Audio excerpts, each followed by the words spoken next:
Welcome to Firebreathing Kittens, a standalone Dungeons & Dragons podcast. Every episode is a separate, complete adventure, so you can listen to them in any order. We are joined by Percy. Hey, I'm a level 14 druid. I stand at 6'2", and I have long brown hair that goes halfway down my back and piercing blue eyes. I wear worn leather armor with a sun-worn cloak. And Olive. Hey everybody, Olive is a bipedal crocodile.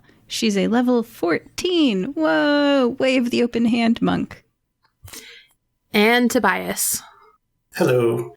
Since last week, Tobias has done a bit of shopping, so he doesn't jingle anymore. And so he's a walking set of armor that does a lot of magic. He's an artificer wizard, and he's got a friend that is a squirrel that sometimes joins him around, and now he has a homunculus who is a stuffed sea otter that he now also has joined him in his work. You are all in the Firebreathing Kittens Guild Hall. The guild is a large building with a bar, a sitting area with wooden tables and chairs, and a wall with a corkboard and job flyers posted. What are you doing this fine, funky morning? I am sitting on a chair, reading a nice, good book, getting that bit of studying in before, you start the day. Percy, could I get you a coffee this morning? I'm not really one for coffee, but I would love a tea if they have any. Oh, excellent. What kind would you like? We have boysenberry and mint and chamomile, and he just continues to name teas just nonstop until you say something. I'll go for a nice green tea, my good sir. All right. So he gets something prepped for you, and you can see the otter is helping him try to. It's just a stuffed animal, so it can't lift things very easily, but it's trying to lift like a little kettle for him. Aww. Aw, cute. What a fine otter you have, my good sir. Why, thank you. Now that I have him through this homunculus spell, I can see now, so I've been learning to read books. I'm quite excited. Books are the window to the world. So he goes ahead and preps your tea and hands it to you. Why, thank you very much. I start drinking my tea, returning to my book. Olive is eating a steak and drinking a glass of chicken blood. Probably. How's that morning chicken blood, Olive? Full of iron and essential nutrients for a obligate carnivore.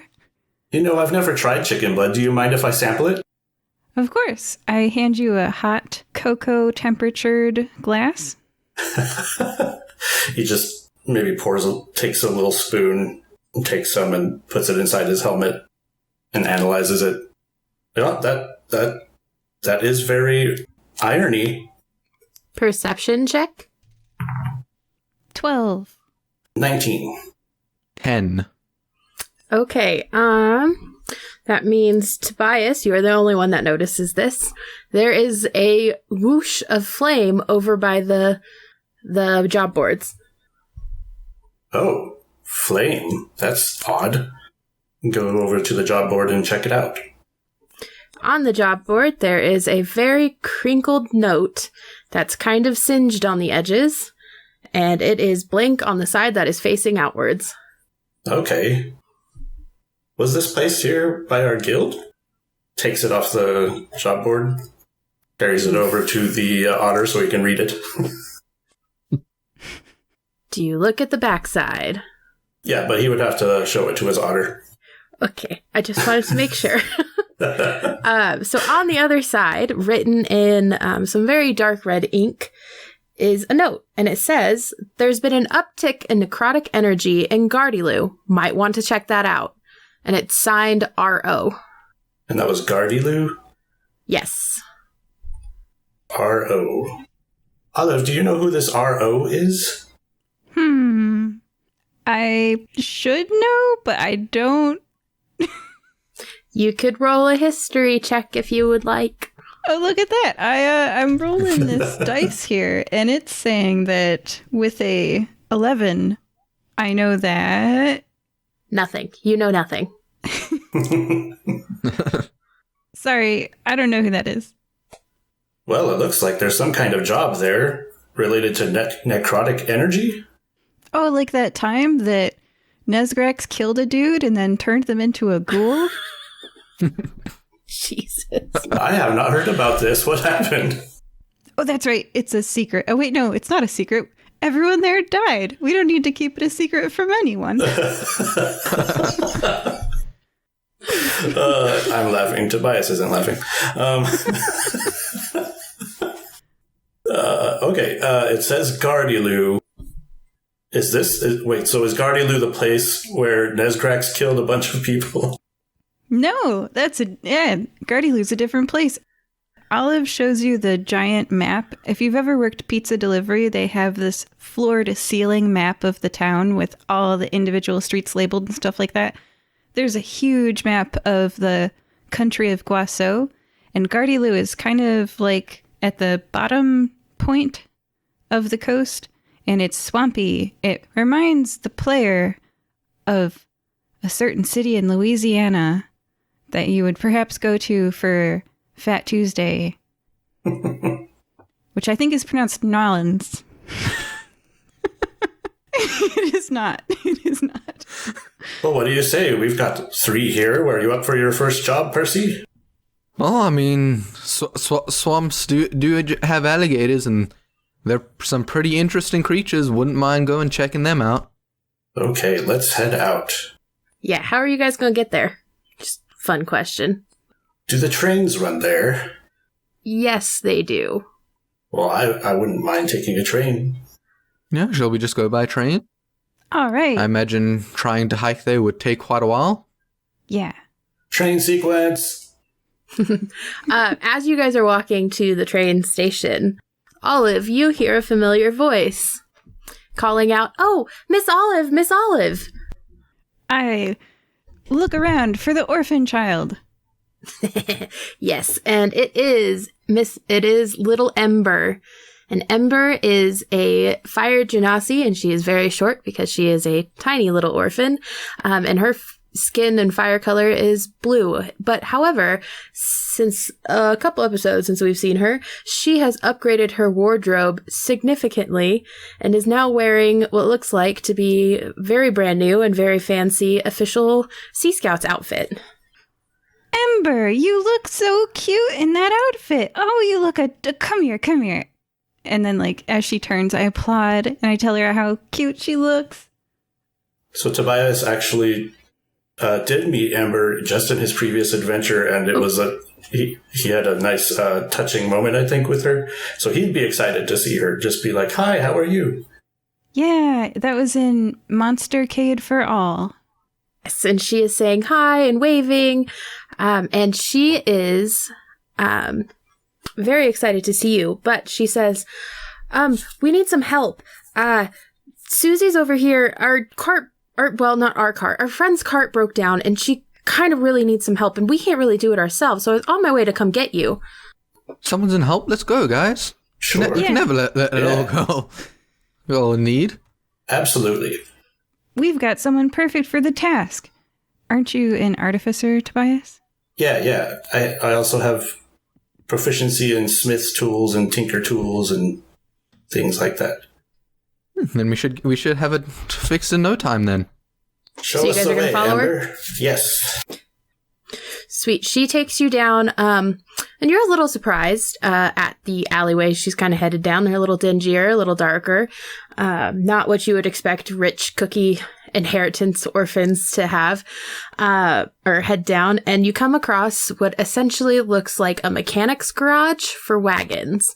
It's a little beat up. It's a little rough. A couple windows broken out and boarded up. However, the garage door is open, and inside you see Susie in there as well. And you also see, where is she at? A human teenager with brown hair sitting in a chair that has wheels. Hello there. We heard somebody's wagon broke down. The teenager kind of looks behind her but doesn't turn the chair, and she says, they're overreacting. I mean, I just broke a wheel, and it's not the wagon that's broken. It's my chair, but yes. Oh, okay. Well, I could take a look at that wheel, if you're comfortable.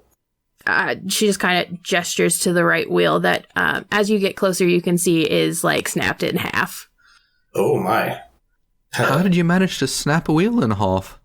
Well, I was trying to get the wagon back unlatched, and then I got caught into this on one of my tools, and then I fell, and it was just this whole thing. Oh, that sounds terrible. So sorry to hear that. Oh, sorry. I do have a mending cantrip that as long as all the pieces are there, I could mend it. Do it seem like all the pieces are there?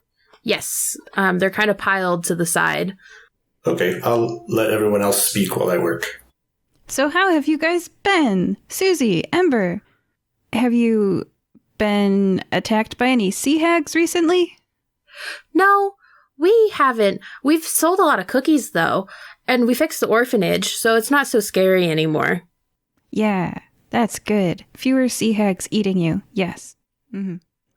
Sea hags, a very interesting creature, I must say.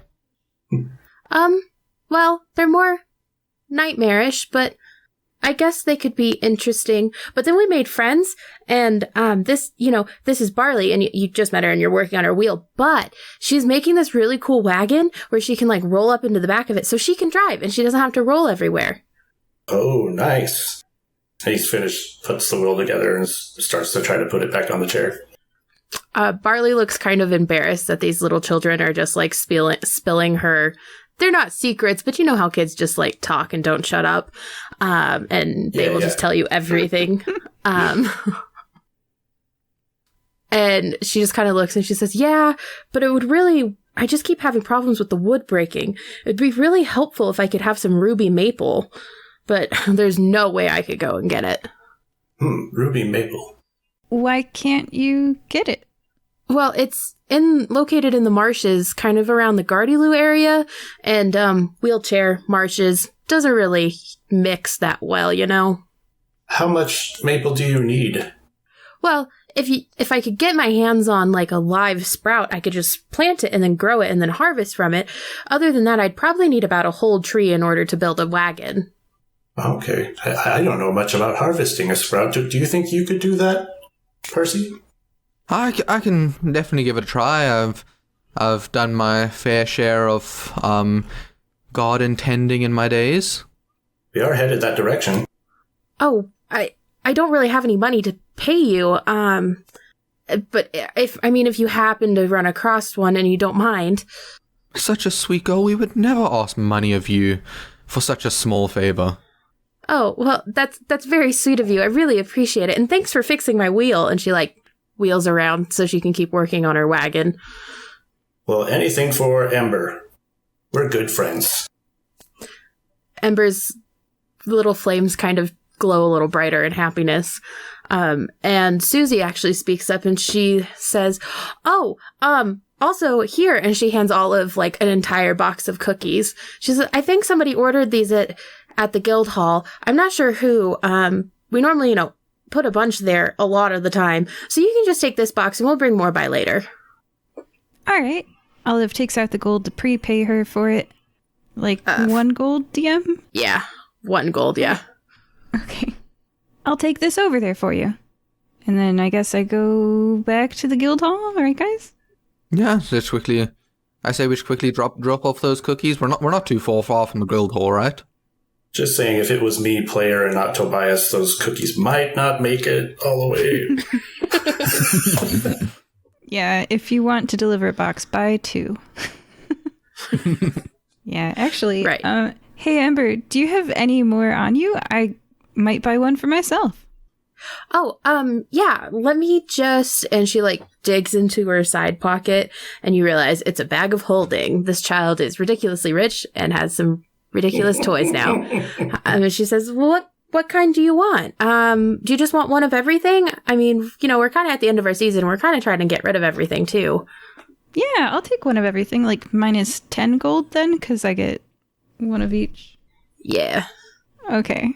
And what's an example cookie name that I'm snacking on and sharing with my friends as we walk back to the guild hall?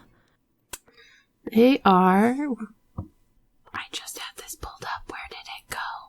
Man, now I want Girl Scout cookies. I have a box of Oreos now that I'm so hungry for. I forget what they're called, but my favorites are the caramel ones with the drizzle. Yeah. The chocolate drizzle. And the ones with the peanut butter inside the cookie are good too. And the ones with the mint are really good for dipping in milk.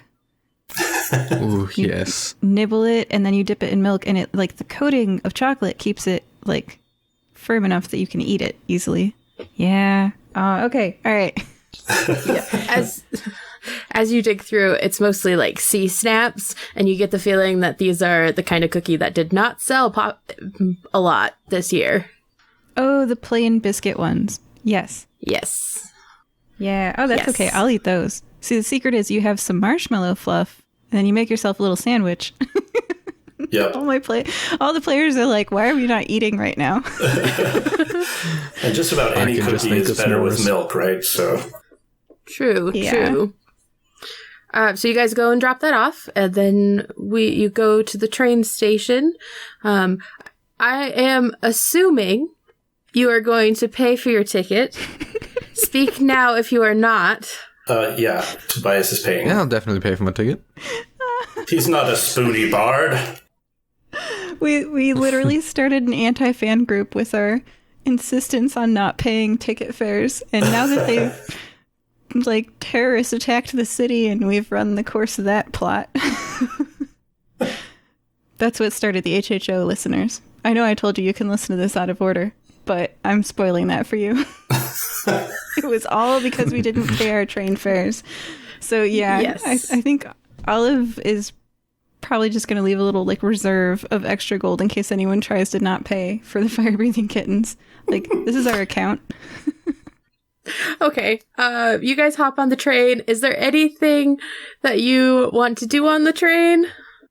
Quickly, how much is a gold fare? The train fare, ticket fare? 1 gold. Okay. Just go sit down, look for a nice window seat, can look out the window and take in the scenery. Wonderful. It does take a couple hours for you guys to get down there, so by the time you arrive to the Gardilu station, it is about 11:30 in the not afternoon. 11:30 is technically morning. In the morning. And so the sun's, kind of getting up there. And as you guys get to the square from the train station and you walk out, the town seems slightly abandoned for, middle of the day lunch call. You guys are in the town square, and you are surrounded by a couple different stores. You have a flower shop, a bakery, a coffee shop, a notice board right smack in the middle, a leather shop, and then a sign that points down towards the docks. But no obvious signs of necromantic goings Do on. a perception check for me. dirty 20. You notice quite the opposite, actually. Everything's very brightly painted, flowers are growing in boxes, and the one place that does seem to kind of be full of a generous amount of people is the bakery called Cakes and More, proudly declared on the sign. Well, shall we go into the bakery and go, talk to some people, see if we can get some information? Sure. Yes, says Olive, who has reached the point where she can eat whatever she wants because she exercises. Go Olive. So you guys walk in. There's a couple people sitting around. There's a few people in line, and there are plenty of cakes. I immediately walk up to the counter to go look at cakes and see what they have. Do you guys follow? Tobias gets in line. Yeah.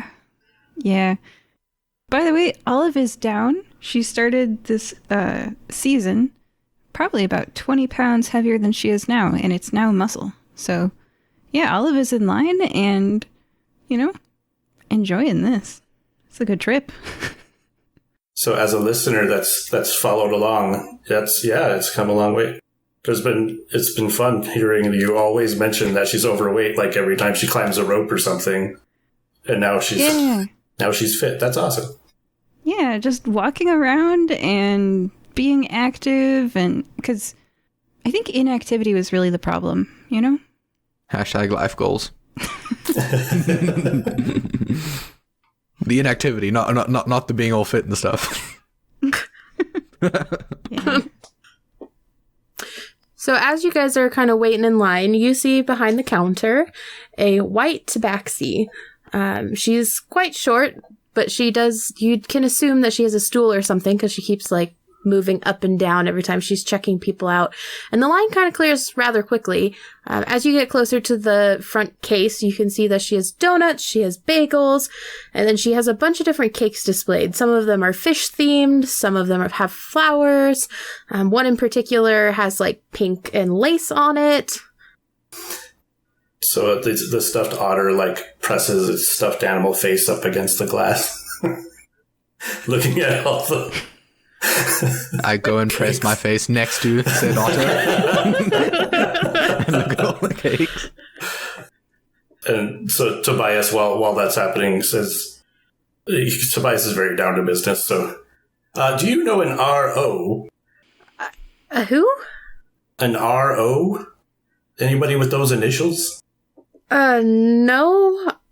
I don't know anyone. Are you talking about like a red velvet orange cake? Ew. No. That sounded gross as it came out of my mouth, y'all. Okay, that's fine. How do you do some of these designs here? Is this fondant or is this some kind of, butter frosting?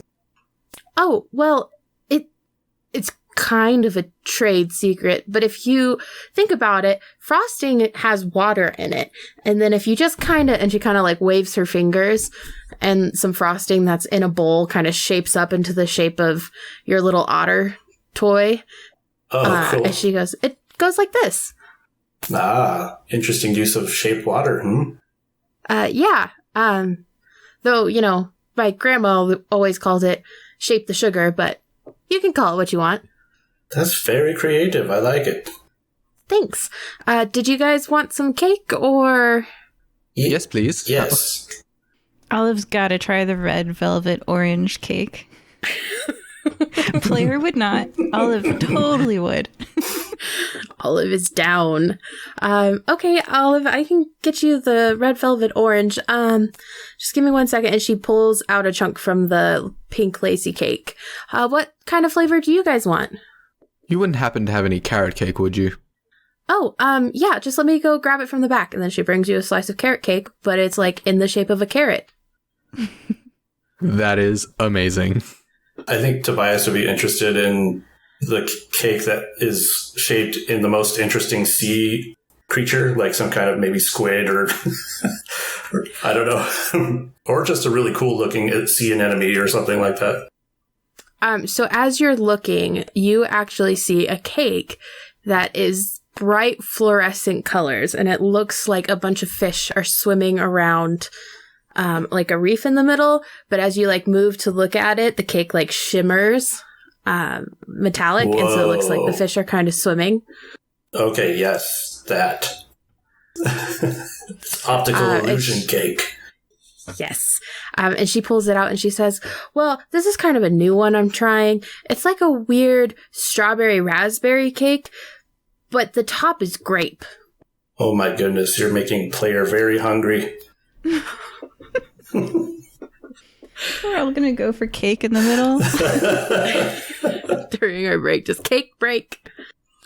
And then she hands it over to you and she says, that'll be 3 gold in total. Okay. I handed the 3 gold. It's on me, guys. Okay. Oh, thank you. I'll throw in another for tip. Oh, thank you. It's very appreciated. I hope you have a nice day. Thank you. Thank you very much. Are there any empty tables around? There are empty tables. There is 1 or 2 inside and then a couple that are outside right in front of the shop. Are there more people inside or outside? There are definitely more people outside. Do you guys want to go grab a table outside so we can just, see what the general mood around this place is? Yeah, that sounds good. We follow. Perception check real fast. Ooh. 19. 24. 21. Great. You all, as you're getting your seat in the front, you do seem to see like 3 or 4 tables that have been shoved together, and there seem to be quite a few people sitting there, and they're all kind of facing one woman who is sitting, and she kind of has like a big Kentucky Derby hat on, and she has a button that says Mayor. How many people are there? Like approximately? There's like 6 or 7. And these tables are like the weird round ones that like barely fit 2 to 3 people. So they like shoved them together. Is she kind of addressing them all? Or are they like... Kind of, it's more like they're having an afternoon tea. So she's talking, everybody's talking. They kind of every now and again look at one person. Well, I don't eavesdrop, so I take a bite of red velvet orange cake. How's it taste? So the secret to the red velvet orange cake is it's mostly red velvet. Very little orange. Just enough orange to kind of get just a little hint of citrus in there. And then it has very pretty spiral orange peels on the top. Ooh. Candied orange peel is surprisingly simple to make, by the way. If you have a microwave and a glass Pyrex dish, you take some super saturated, like just pour a bunch of sugar in there, and then you put a little bit of water, and then you put your orange peel, and if you can like peel it off without the pith, and then you cut it in like little strips, and then you microwave it for like 5 minutes, and you can cook your orange peel real fast. So like everybody's all like, oh, boil sugar water, and I'm like, that's dangerous. So never boil sugar water. That sounds like something you should put in some gin on ice. That sounds, yeah. Ooh, yes, that sounds amazing. I usually lay them out on a cooling rack and then dip them in chocolate. But we don't give drinking advice on Firebreathing Kittens. No, sorry. And also make sure your Pyrex isn't vintage so you're not melting the protective coating off of the lead paint. What?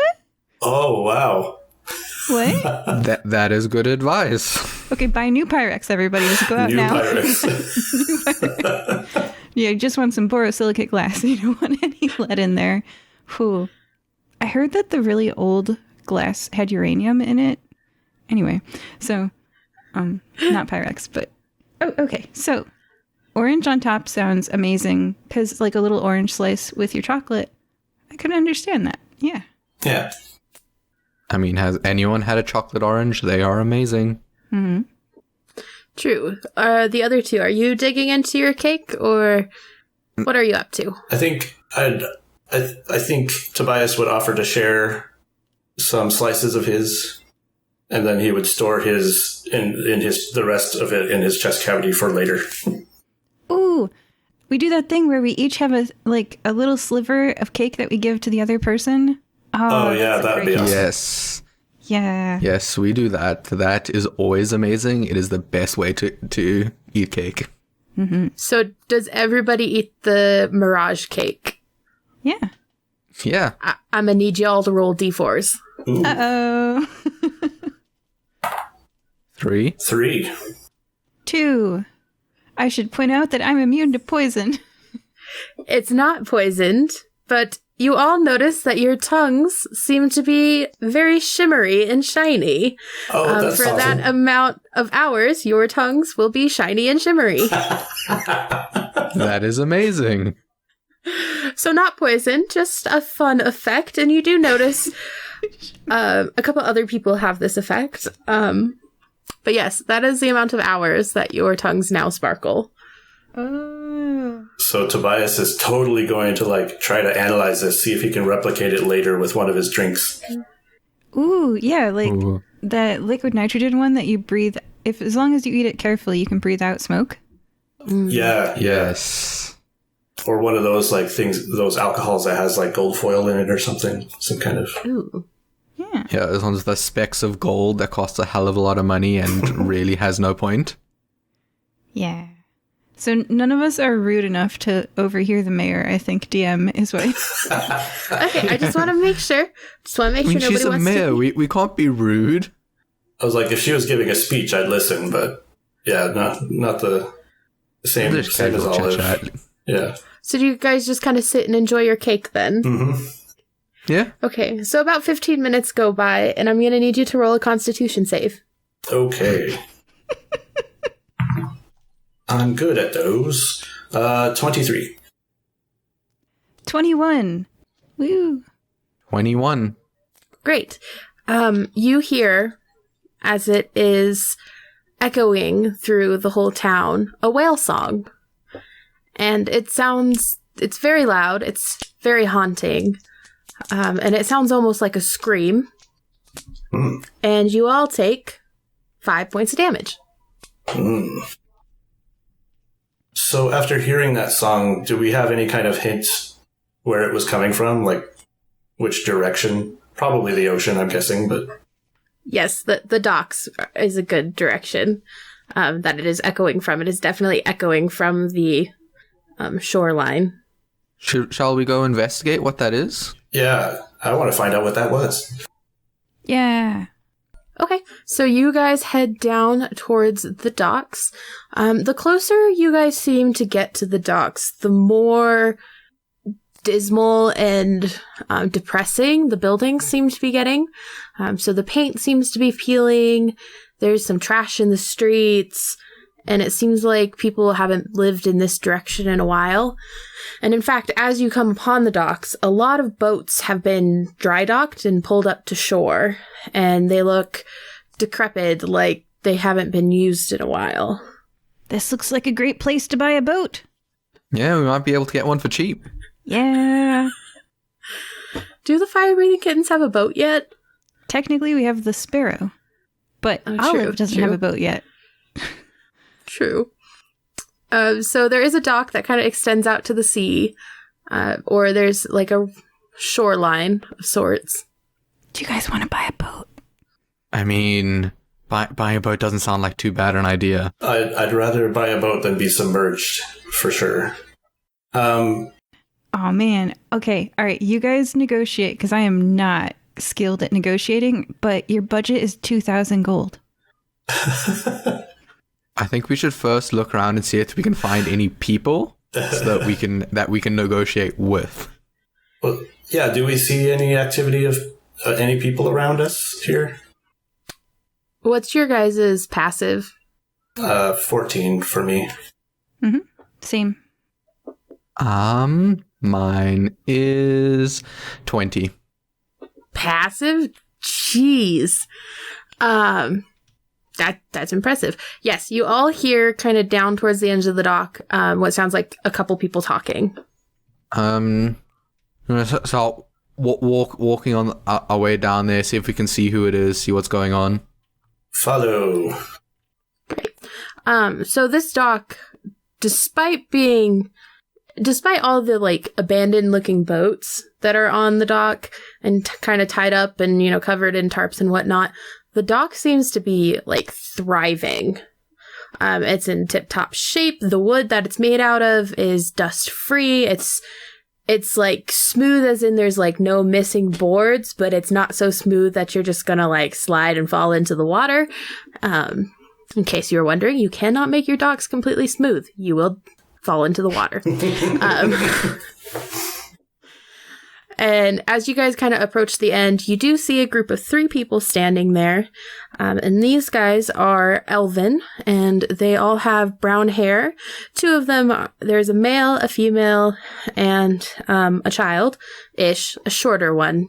You can tell that it's not really a child, more like a teenager, kind of, and they are sitting there going through some measly pickings of fish.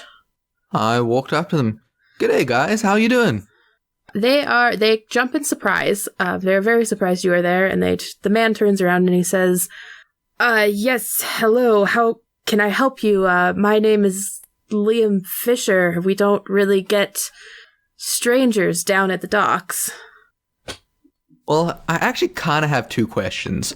One, there was this really weird whale noise earlier, and I'm kind of curious as to what it is. And then 2, like a really important question. Do you know if there's any boats for sale? He kind of looks around and he says, well, any of these people would sell you a boat. not been great fishing around here. You can probably just find most of them up in the town square. Most everybody owns a boat they don't use. That is good to know. We definitely in the market for a boat. Yeah, just go up and anybody, just ask them. I'm sure they'd be happy to sell you their boat. If you have any questions about which boat belongs to who, I guess my daughter here could show you the owner if she needs to. Thank you very much. That'd be much appreciated. And then about those weird noises. Any clue what those were? They kind of look at each other, kind of like they're not quite sure if they should tell you, but also kind of, like they know you're standing there watching them do this. And the wife steps forward and she's like, "Don't you know? We kind of have a monster in the depths, you could say. It's kind of why our fishing sucks at the moment." She kind of gestures to the nets and the baskets that are like not full at all. And she says, it, calls out to something. I don't know. And, can be kind of painful if you're not used to it. Percy's eyes light up and he's like, "Ooh, sea monster? What info do you have about it? What does it look like? Is it sort of like a fish type? Or does a lot more octopus? What kind of monster are we talking here?" Percy is clearly very perhaps intrigued. You should talk to the mayor about this. Is there anything else I can do to help you? Do you have any questions, guys? I gesture to Olive and them. What's the mayor's name? Oh, her name's Maisie. She's been our mayor for a while now. She's very friendly. I'm sure she's probably having her tea right about now with, her friends. Okay. And do you know R.O.? Oh, the bakery's red velvet orange cake? Yeah, it's really good. All right. Thank you very much. Do you guys want to look around, see if there's any particular boat we want to look at possibly getting? Yeah, I'll do... DM, can I do a perception check as I hop in the water and check underneath them for soundness? You're hopping in the water? Yeah. Uh-oh, she's smiling.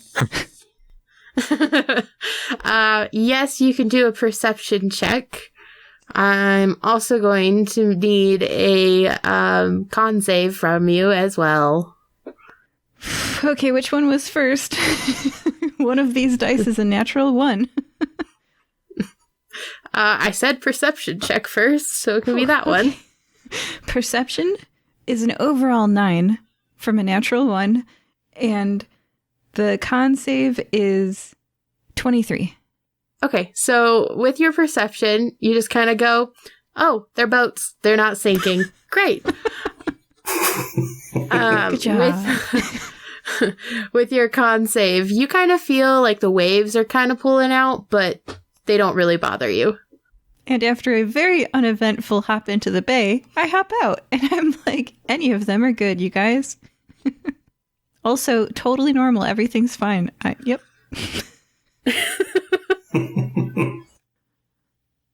Are any of them like really funky pirate type boats?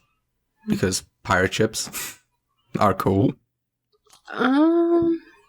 There's one that seems to be kind of tarped down, folded down, but it's definitely bigger and more wooden than the other ones.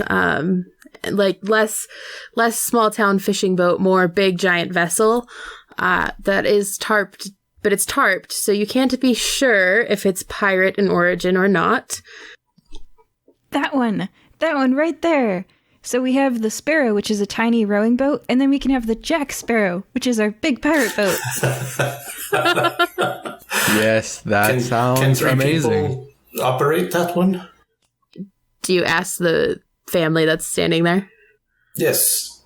The teenager pipes up and she says, "I mean, yeah, but I wouldn't necessarily suggest that long term. The person that has this ship, owns this ship, is named... Her name's Mer Goodfellow.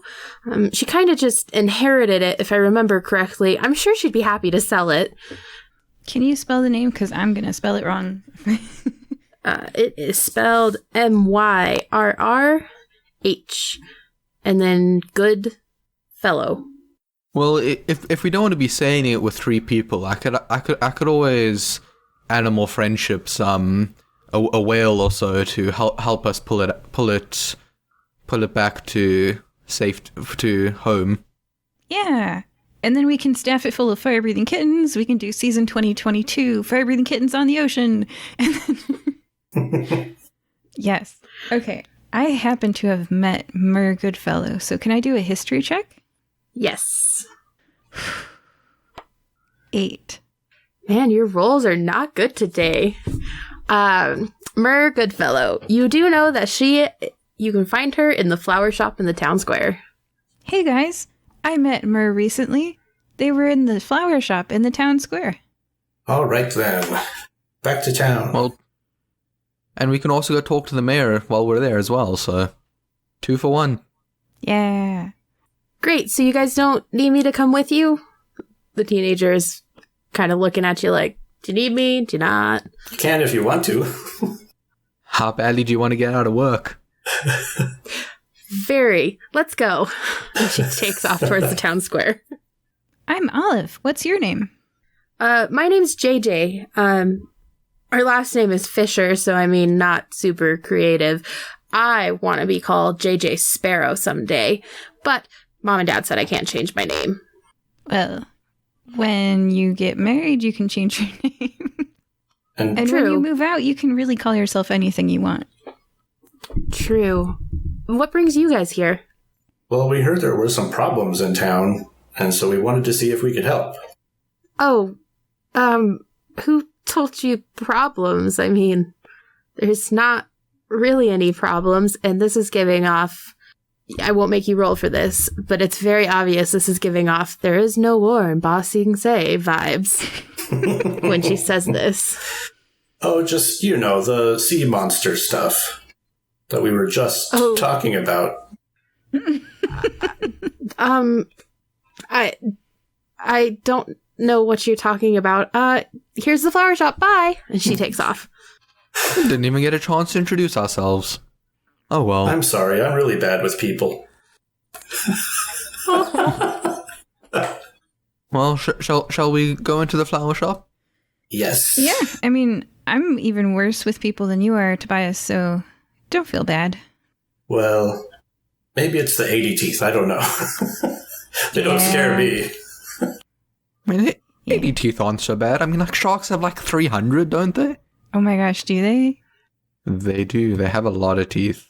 3 sets, too, don't they? Whoa, Yeah, multiple rows of teeth.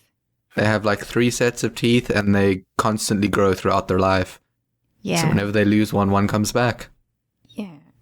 So you don't have to worry about not being good with people because you've got me, and I don't have to worry about being the scariest thing because they're sharks. So yeah, into the flower shop we go. We'll be fine. It's all good. Into the thick of it. You guys walk in, and the flower shop is fairly full of different plants, of different colors, some greenery, some different pots, some options up on the wall. And working at the counter, tying some bows around corsages, is a orange tabby tabaxi. And Olive, this is Mer Goodfellow. Hi, Tanager sent me with these cookies for you. And I totally give her a box of cookies. The cookies that don't sell. Uh-oh. They're only shortbread, though. Don't get excited. She looks at you. She says, "Oh, hi. Didn't we meet a little bit ago? I really appreciate the cookies." Yeah, they're from Tanager. And I want to insight check her to see if she blushes. They were flirting like crazy last time.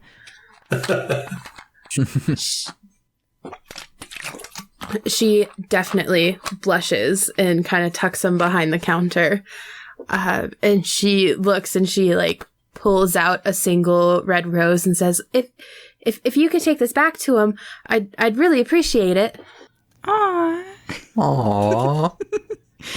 They're so cute. Yes, I will. Thanks. And then I'm gonna need you guys to do perception checks again. 17. 30 with a natural 20. Wait, what? Wow. My perception is plus 10. Wow. Like 3-0, right? Dang. Like 3-0. What was yours, Olive? Oh, yeah, no, just an 18. Okay, so while Olive is handing over the cookies, and while Tobias is kind of standing next to her, Percy, out of the corner of your eye, you spot a golden coin kind of sitting in the middle of a giant sunflower. I sort of nudge Tobias, and, as inconspicuous as I can, while trying to nudge it. And I point at the sunflower. I was like, that's a golden coin. I'm not seeing things, am I? No, that appears to be what it is. Should we check it out? And he goes to pick it up. So it's a coin, and I will send you details on it later, but I will need a history check. Do you guys show Olive the coin as well? Yes. Isn't Olive still in the middle of chatting with Meyer? Yeah, when she's done, do you show her? Yes. Yes. What once you finish her? History check, Olive. I'll look it over and hand it to Percy, Or Arcana. I'll leave it up to you guys. Arcana or history. but my check was 20. Mine is 15. 11. Tobias, you get the vibe that this coin is super powerful, and in fact, it is what is called a world coin. Ooh, yes, I was reading about that just the other day. I was reading about there's this world coin. Is this the one that grants wishes? Yes, if you collect them all, we will send more information into the chat afterwards. But you now have one of those in the three of yours possession. Well, Percy, you found it. I think you should carry it. I mean, if you insist, I've no problem carrying it. I put it in my back pocket. Okay. You guys, while you guys were kind of looking at the coin, Mer just kind of went back to her tying of the corsages, assuming that you guys would find a flower that you would want to buy, or something of the sort. So she's keeping herself busy, but also like glancing up every now and again to make sure you don't need any help. Oh yeah, did we want to buy a ship? Oh, yeah. Okay, so your budget is 2,000 gold, but I shouldn't be the one to negotiate for this. So you guys take over. I don't think Tobias knows the concept of negotiating. He would just go, "What's the price?" I will walk up to him. So Meyer, I see you have a rather nice ship sitting out on the dock, and Liam Fisher said you might be interested in selling. Oh, yeah, I inherited it from an uncle who used to fish. It's just kind of been sitting there, because I'm not much of a fisher woman. or fisher cat. First of all, I don't like swimming, and second of all, flowers are kind of my game. If you guys are wanting to purchase it, I'm sure we could come to an agreement. Yes, we'd definitely be interested. What sort of price were you looking at? This is where the DM dies inside because she doesn't know how much a boat is worth. I also have no idea. I'm super picturing the flower shop from Siren's Lament, by the way. That's like on the ocean. It's so pretty. And she sells like fresh flowers, right? With the waves and the cliff. Oh. I guess make an offer. I kind of inherited the boat, so I don't really know what it's worth. All of us are like, we don't know. I mean, this is when we do, an intelligence check to see if we can ascertain what it costs from the magical world of the DM. Yes, you can do an intelligence check of some sort if you would like. Oh, that's more expensive than I thought it was. Mounts and Vehicles, D&D 5th edition on roll20.net. Oh, yeah, I'm looking at it. Let's see. Okay. So now that I have looked at the market, I'm going to send this link in the chat. Okay, I just sent it. What is a keelboat? It's probably like a little boat that you like. Oh. Like not quite a tiny dinghy, but like mid-sized fishing boat for a lake, I would guess.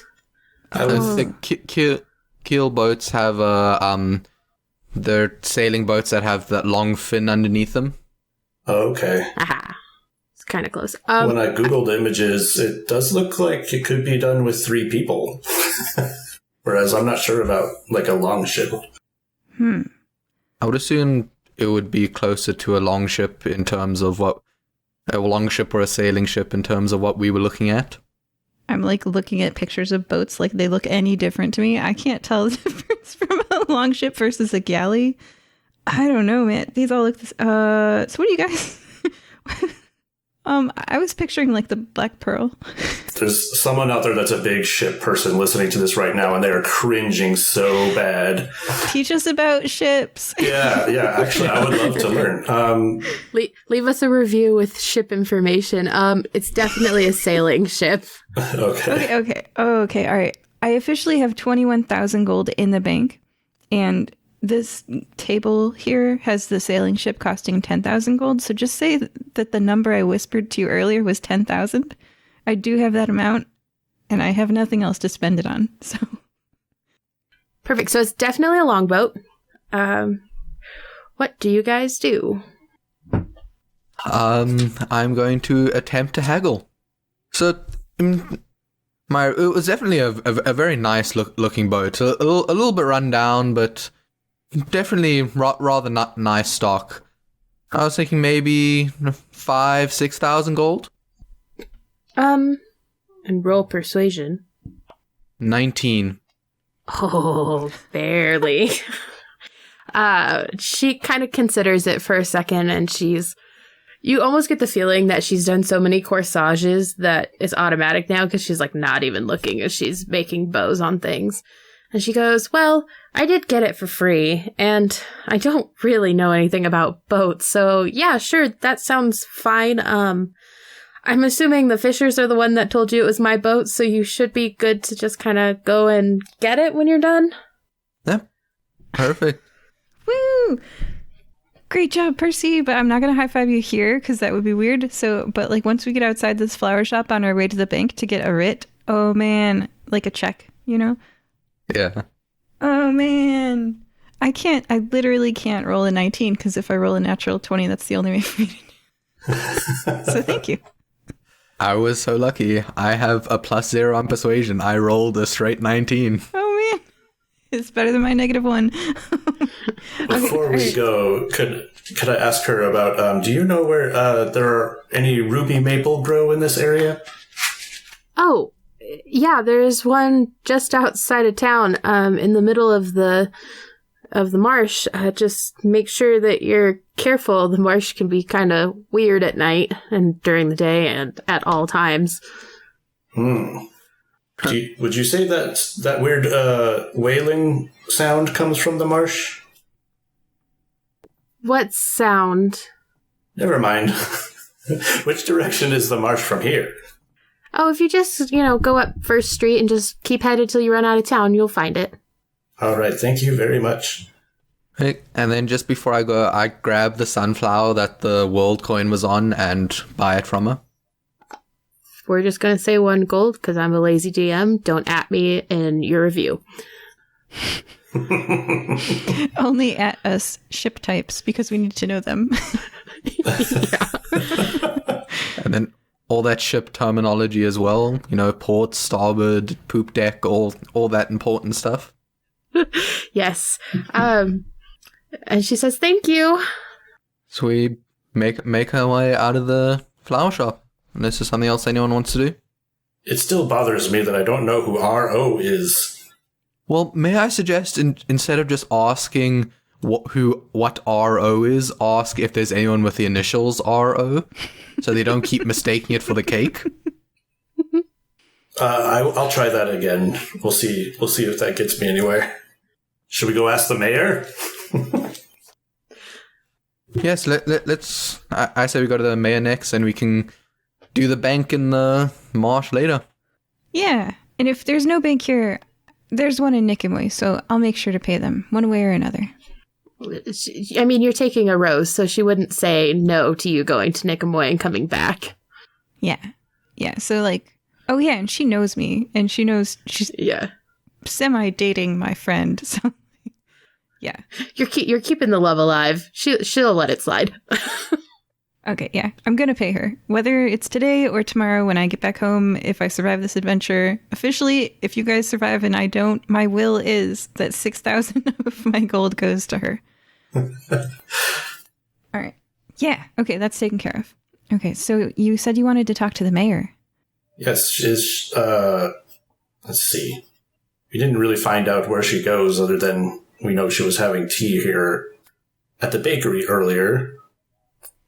So shall we just go back to the bakery, see if she's still there? Yeah.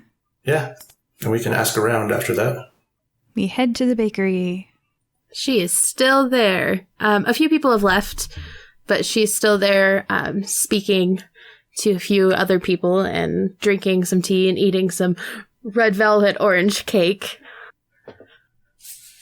Were we going to ask her about the monster?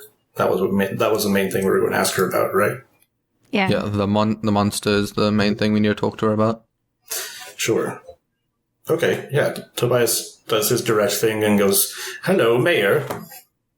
Hi, how can I help you? Hi, we're from the Firebreathing Kittens, and we got a note that there was some, problems that needed addressing out here. And we also heard about a sea monster. At the mention of the sea monster, everybody kind of quiets down and stares at you and then slowly gets up to leave. And they are just walking away. But the mayor is still sitting there and she kind of smiles at you and she says, "I don't know what you're talking about. We don't have sea monsters here. Perhaps you'd seen a sign for our debutante ball / afternoon tea theme that is sea whales in the stars." I hold out the note and say, do you know where this came from? Or it's the note that was pinned on the quest board earlier. No, I don't know why they'd be talking about necromantic energy here. We don't have any necromancers. We're just a polite little tourist town trying to grow our economy. Can Olive do an insight check? Yes, you can. 18. I feel like she's lying. She is giving off sus vibes. And it's definitely not in the normal slimy politician way. I guess I'll sit down at one of the recently vacated chairs and rotate a cup of tea abandoned by a lady in my hands and then drink out of it as if that wasn't super horrible for all the germaphobes listening. Olive eats everything. Olive has a superhuman immune system. Yeah, I'm literally immune to poison. And disease. Good, you need to be drinking tea like that. Yeah. So don't try that at home, people. And then I like keep my eyes on her and I see if she cringes. Can I do detect magic and see if there's anything about her or anything around us that Yes. is hinky? And remind me, so it detects the school of magic, yes? Is there a roll? Let me pull up the spell. I stored it in my spell ring, so I have to actually look up the spell. Sorry. Nope, you're good. You sense the presence of magic within 30 feet. You can see it, or you can use your action to see a faint aura around any visible creature or object in the area that bears magic. You learn its school of magic, if any. Cool. So as you cast that, what kind of cast is that? Verbal and somatic. So do you say something when you cast that? Yes. Yeah. He, I don't think he's a very stealthy guy, so he casts the spell and you can probably see and hear him doing it. The mayor kind of whips around to you and smiles in a very creepy fake way. And the vibe you are getting is hella necromancy from her. Oh, gross. Olive covers by saying, It's food. Were you going to throw out this good tea? Could say what? Don't waste food. I mean, I guess, yes, crocodile constitutions. Never mind. Not gross at all. Wonderful. Can I help you folks with anything? I go and sit down next to her, taking out the sunflower that I got from the flower shop, and give it to her. I'm so sorry about the way my companions have been acting. They don't get out much, you see. Now, I know you were saying you don't really know what we're talking about when we say there's a sea monster, but there's been a couple pretty serious reports coming out of this town about some pretty dangerous things coming on. We're just the advanced squad. I heard they might be sending some royal guards over. I'm attempting to intimidate her into, sort of trying to get some information out of her. Okay. Can I give you the help action by, let's see. I mean, is it intimidating or gross to drink people's tea at the table? But I think it's a little intimidating. Okay. I'd be intimidated. I mean, if you're doing it like straight face, like, oh, nothing is wrong here, it would be intimidating. Okay, I'll do that. So that's my help action. Okay. Help action? What is a help action? That you roll an additional d4 advantage. Okay. Yeah. If I'm intimidating as well, then instead of 2 people rolling intimidation, it's like 1 person rolls twice, and it makes the game work better. Well, I did not need to roll twice. I rolled a natural 20 first time. My dice are liking me today. They are. She looks at you and she smiles again and she says, "There are no sea monsters. Perhaps you would like to have some tea with me this afternoon." Where would you care to have some tea? Well, at my house, of course. Oh, your lair, you say? Or did you say house? I didn't quite get that. Snarky. She definitely caught that and just kind of looks at you and says, "Oh, bless your heart. I definitely don't have a lair. My house is the pink one just up there," and she points. Percy is visibly cringing at the thought of a pink house. Pink is not Percy's color. It's like pastel pink as well. Yeah, Percy and pink don't mix. Not since the accident.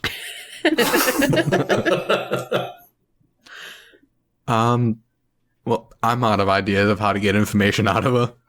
What time? Oh, just 3, I suppose, would work. We're not really busy around here. All my efforts to get tourists in have not gone well. Yeah, because we walked up to you and started talking to you about a bunch of necromantic energy and stuff like that. All right, 3 p.m., we will see you at your house. Yeah, Wonderful. What time is it now? It is about 1 in the afternoon. Okay. And Shall we go? With that, she stands up and kind of, I don't want to say flounces off, but like Southern lady flounces off. Shall we go, sort of scope out her house before 3? So I think this is the most like heebie-jeebie feel Tobias has ever felt. So he uses message to talk quietly to you both. And he's like, "I am so creeped out right now. She was necromantic." I know that was like really scary. Like and that was not who fun. Is R.O.? You didn't ask her. I was too scared to ask. I mean, scoping out the house sounds good. We could also Just in case the house is a trap and I end up dying, I think I'd like to make some arrangements to buy the boat now. I guess, or no, you know what? Yeah, let's go scope out that house. Won't it be weird if she sees us outside the window looking in at her in her house? If we want, I can summon a beast to do the scouting out for us. Yes. When people see deer in their yard, they're like, look, how cute, a baby deer.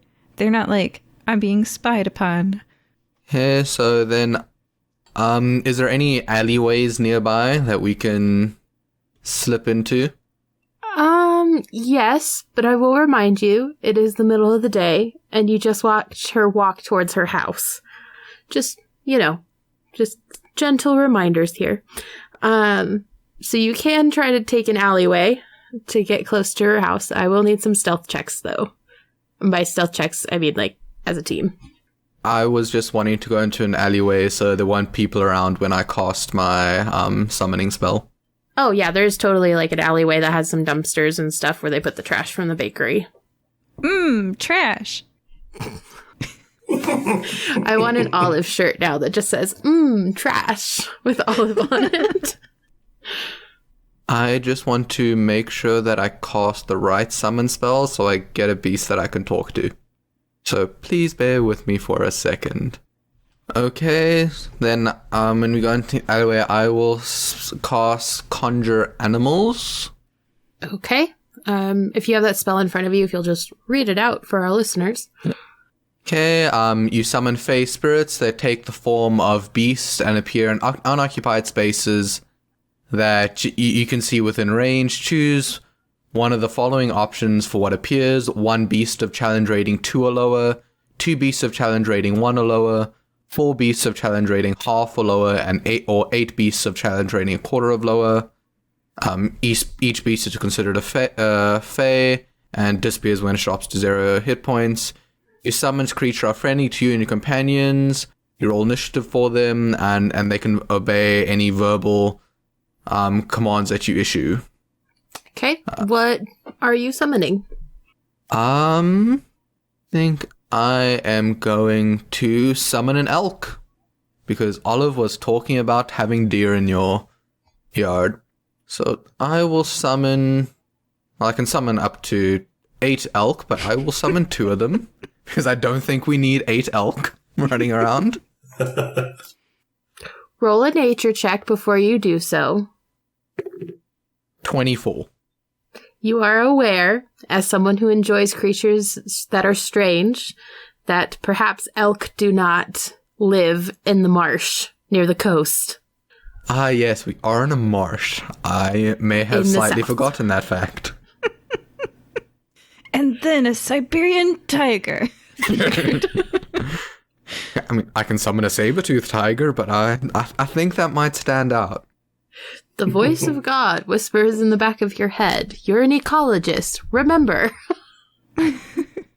I will summon 2 hawks then. Because, I mean, hawks are gonna stay around water and, catch some fish. Yes. Okay, so you summon these hawks. They show up. What do you do? I get them to come on to go and take a quick look at the can we see the house from where we are? If you step out of the alleyway, yes. If you step, so you're next to the bakery. If you just stepped out on the sidewalk, it looks like you were chatting. Yes, you could. So then I step out on the alleyway and just sort of point them to the house and just hey, can you just go quickly check that out? See if there's anything weird going on. They take off. I'll try to do a in the street distraction with having the stuffed otter do a little show where it's taking some teacups and arranging them on the top of a table. Aww, I love the little otter. And hoping just that if people are walking around near here, that's what they look at. Good plan.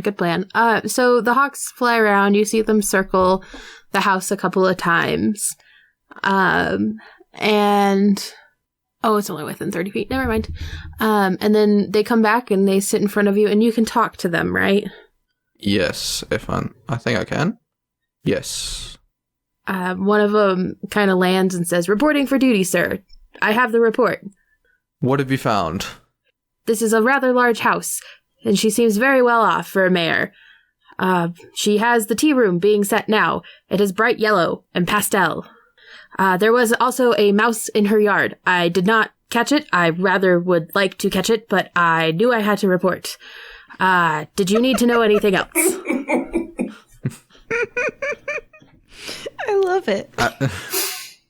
I relay the information to Olive and Tobias. And anything else you think we might need them to find out? No, but pink and yellow, I just recently discovered what those colors were, and why would anyone paint a room in those colors? It just seems like a really odd choice. I think that may be all the proof we need that she is definitely evil, and we have full permission to burn down her house. Side note, if those are anyone's favorite colors, I do apologize. Well, first let's see what she has to say for herself. I quickly look at the hawks. You can go, stay close by, but you can go fly around and keep yourself occupied. I can keep them summoned for up to 1 hour, so I'm just gonna let them have their hour, and then if nothing happens, I'll just disappear. Permission to catch the mouse, sir. Permission granted. And they take off to go chase mice. Okay, so you guys have about an hour-ish. I will remind you that there's the bakery, the flower shop, a coffee shop, a notice board in the middle, and a leather shop. Oh yeah, but definitely want to check out the notice board, and me personally want to check out the coffee shop too. Yeah, I can also go check out the notice board, see what's posted there in this apparently perfect town that they live in. It's probably about the Sea Whale and the Stars debutante ball, right? Are you guys all gonna go check that out? Yeah. Yeah. Sweet. So, yeah, your passive perception is high enough. The notice board has a lot of older papers. You can tell they've been kind of weathered by the wind and the weather. I know I just said weather twice. Don't come for me. And they are kind of like general small town things, announcements for yard sales, a couple different party announcements, some birth announcements. You do notice though that the birth announcements, none of them are old. None of them are like newer than 2 years old. There was something else there. Oh, and then there's also above the birth announcements, so kind of newer than 2 years, but still quite old, there's old cookie factory posters. And Olive, you recognize this cookie factory as the orphanage, but these posters are from when it was functioning as a cookie factory before. It's been like 10 years since this was a valid flyer. They really do not clean off their notice board very often. Well, clearly tells us that they don't get a lot of new notices if you can still see such old ones. Small town life. But I am a little curious about the fact that there's been no new births. I mean, I know it's a small town, but even people in small towns tend to make babies. Have no new ones in 2 years. It's a little odd, don't you think? It's possible that they had babies, but they didn't want to announce them to keep them safe from something. I did not think about that. Is a possibility. Oh gosh, there's going to be a bunch of dead babies in that pink and yellow room. Oh my. Not the children. Olive, history check, I think. Memory bank check. 17? You recall a conversation that was had when you were dispatching some hags in the cookie factory about child sacrifice. I hope they're not hiding them because there's more sea hags here like there were in that cookie factory that one time. Those sea hags loved to sacrifice children to their sea god. Oh, wait. I mean, sea god, could the sea god that they're sacrificing children to be that thing that's sitting in the bay? That monster? Yes. I'm glad we bought a boat because we're going to have to go out in the bay. How was this town connected to the cookie factory? Are they... See, when I was arresting those sea hags, I asked a question that at the time got interrupted that was, how many orphanages are there? And Boltzmann was all like, we don't need to know that. I kill them or something like that. And I was like, no. And now I'm like, if they set up in the cookie factory, how many other sea hag child sacrificing places did they set up? And do they all funnel here? How deep does this go? Ocean pun. I mean... Player remembers that episode, but Tobias wouldn't. Yes, Percy would also not recollect that episode. Unfortunately. Percy, but you read a lot, don't you? I do read quite a lot. And I told you everything just now because I'm like, here was my adventure with the sea hags. And I tell you all about it. Well, if I'm not mistaken, don't sea hags tend to live in bogs and swamps? This might be a home base. If I'm not mistaken, with my all the books I've been reading, I'm pretty sure I read somewhere that they live in swamps. DM, can I nature check it? Yes. That's an 8. You're guessing at this point. You're like, yeah, I totally know. I'm not 100% sure though. My memory does get a little foggy. I do read quite a lot. Well, let's talk to more people that we can before tea time. Do you want to go into the leather shop? That's the only shop we haven't gone into besides the coffee shop. Sure. Yeah. Oh, walking over to the leather shop. We've got time to do both, right? Yes, you do. Good. The sign on top of the door says, 10-year hide, leather goods. I wonder if they sell any belts. As you guys walk in, I'm assuming you're walking in and not just standing and window shopping. Oh yeah, Tobias walks right in. Okay. The window shopping is a totally valid form of shopping. You walk in and the smell of fresh leather hits you, and it's a rather pleasant smell for most. I'll let you decide if it's pleasant to you. And you're surrounded by different hides that are kind of hanging from the walls, leather goods, wallets, belts, some leather armor, bags, and sitting behind the front desk and using a bone shaper is an older man. Hello there. And this older man has an old gruff grandpa voice, but I cannot do that. So, old gruff grandpa voice says, well, hello there, young ones. Are you here for some leather goods? I wouldn't mind looking around. Where do you source your leather from? Oh, all over. Wherever adventurers bring it down to. It's all sorts of creatures, mainly cattle, though. However, if you do want some specialty goods, I definitely have those. I have some seal leather in the back.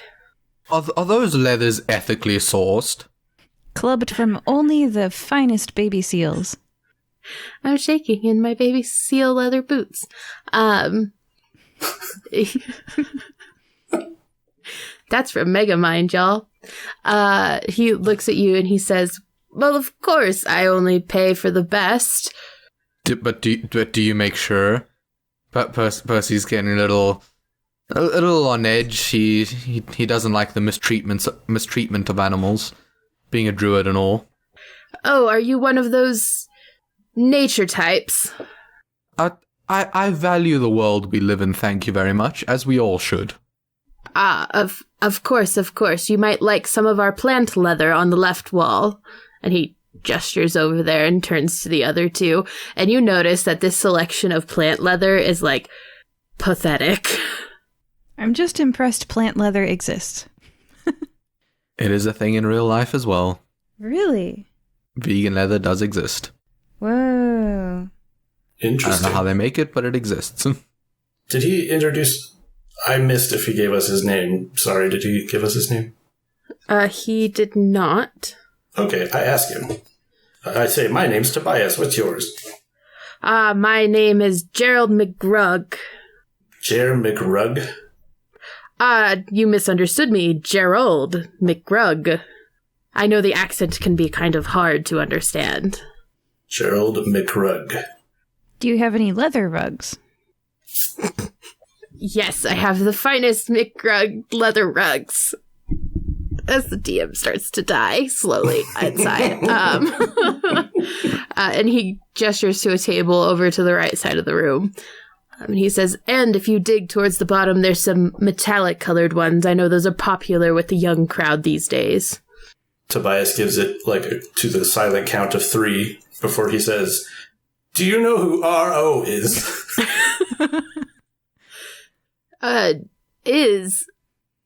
I know of red velvet orange cake, but I do not know of a person named R.O.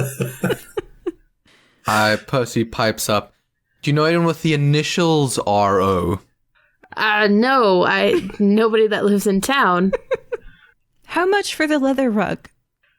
For you, my fine crocodilian friend, I will cut you a deal.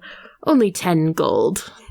Oh, I'm totally going to buy this and I'm going to put it under my treadmill, and then that way the grease stains from like the workout equipment won't because leather's so easy to clean if you take care of it. No? Everyone's shaking their head. Okay. Leather is very hard to take care of unless it's like car treated leather. Oh, well maybe I just want my leather to be black and greasy. Maybe you could rub a lot of black oil into it. Yeah. Okay, I'm thinking of the wrong... I was thinking of like a rubber workout mat. But you're right, leather would be awful beneath the treadmill. Well, what do I want the leather rug for? I mean... You could... Does Olive still see the scientist in the museum? Yeah, Richard.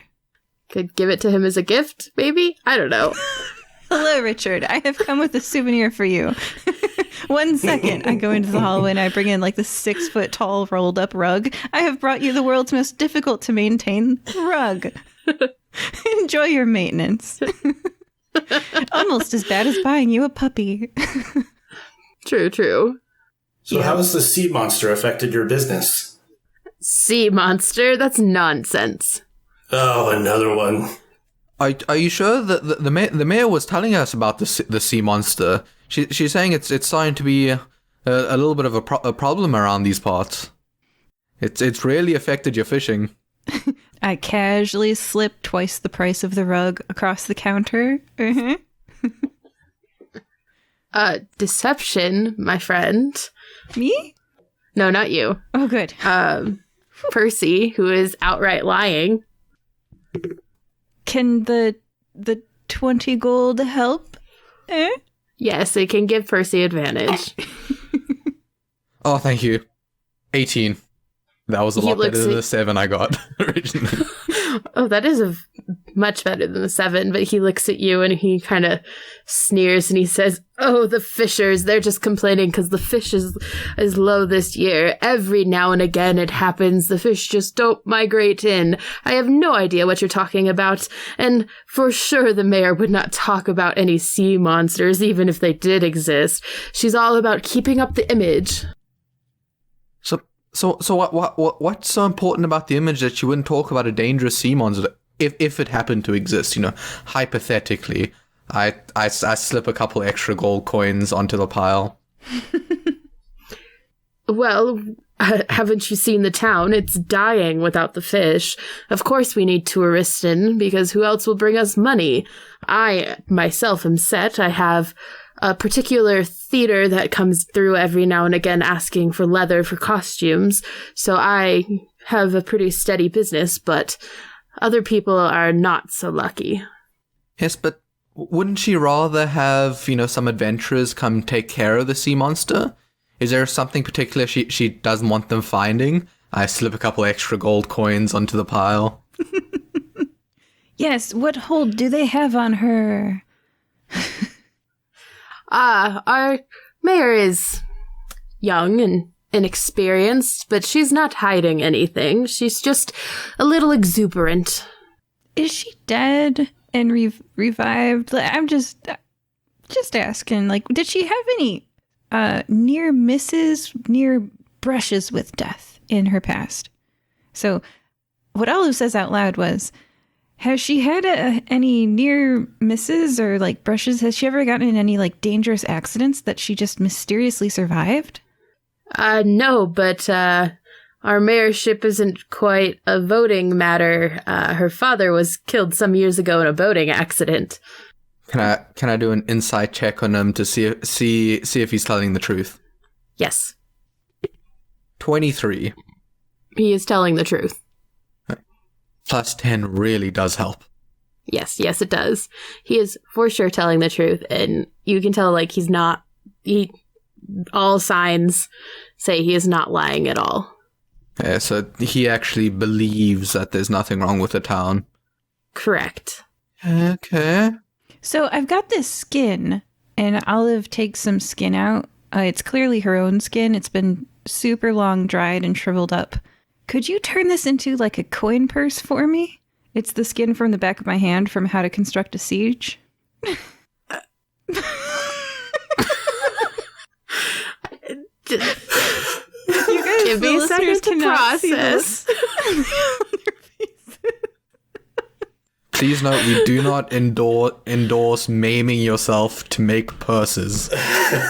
But if you happen to have this really nice crocodile skin purse that has a tattoo of the Firebreathing Kittens on it already, it's good swag. Let me go through this.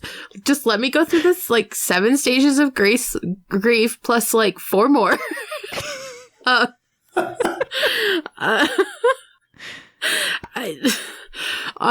He looks at you and he just says, I've never worked with alligator before, but... Oh, wait, no, I ate it. Wait, I ate it. I just remembered. I ate it.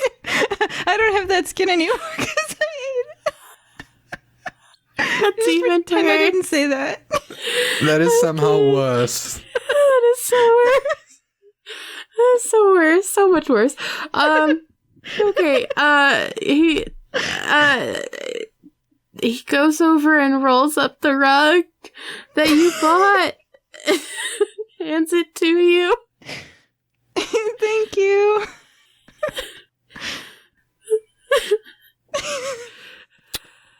Percy quietly slips out of the leather shop. Yeah, Tobias follows. Me too, with the 6-foot leather rug. What are you going to do with this rug, Olive? Are you going to carry it around town? Yes, and I just realized I can't get it wet because it is the worst maintenance thing ever, so I'm going to go buy a boat, I guess. Well, we have a boat that we can, put it in, so we can definitely transport it. That's true. Yeah. Oh, we don't have to take the train back. We can take the Jack Sparrow. Yes. Okay, I put it in the Jack Sparrow for safekeeping. Wonderful. You guys have about 40 to 30 minutes before your meeting with the mayor. Would you like to go to the tea shop? Do we want to just show up early to the mayor's place and surprise her? Let's check out the tea shop, and we probably still could be here a little early. Tobias is a coffee shop owner, right? Didn't you recently buy a coffee shop? Well, I bought a cart, and I started to wheel that cart around town, but I'm still kind of learning how to talk to customers because I just kind of read off the whole menu to them. But Ian Honeytree told me maybe I should get one of those menus that you can put out and write chalk on it, and so I'll try that next time. Yeah. But yeah, I'd like to see what they have. Yeah, so this is professional research for him. Makes sense. As you draw closer to the tea shop, you notice the sign says gin and tea. Ooh, my kind of place. I like this shop a hell of a lot more now. As you guys walk in, it's very brick walls, a bunch of big green house plants. white tables, and it smells of dried tea, and there's tea leaves hanging from the ceiling, from the rafters. And sitting behind the front counter, serving up some tea, is a Firbolg with gray skin and bright green hair. Well, hello there. I've never met a Firbolg. Sorry, I don't mean to be rude, but this is a pretty cool place you've got. Ah, yes. I do like my tea. My name is Jin. I am Tobias. Nice to meet you, Tobias. What would you recommend to the first person or for a first try at your shop? Well, are you looking for calming or exciting? Yes, let's go for calming. And he walks back, they walk back and they come back, and in their hand, they have a cup of steaming tea, and they say, "This is our chamomile sage tea. It's on the house. Welcome to town." Thank you. He opens his helmet and puts the tea in it and shuts the helmet. The Firbolg doesn't look surprised. He's just kind of like, okay. Can I get you guys anything? Do you have chicken blood?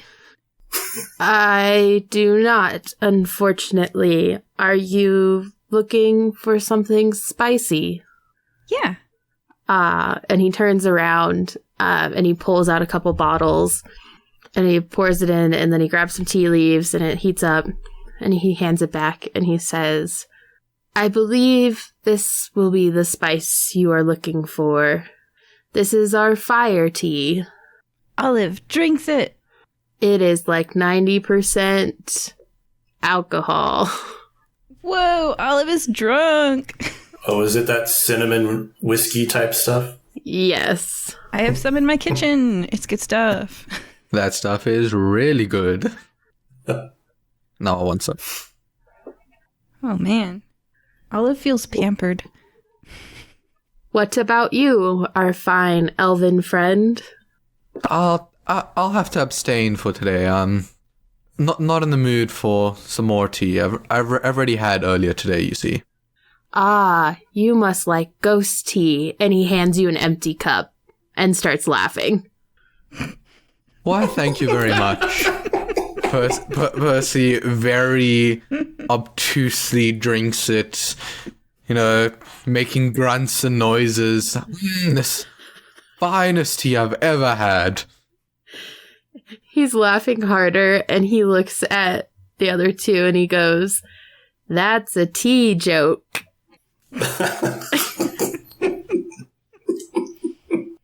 It's terrible. Olive is so drunk, she's laughing really hard.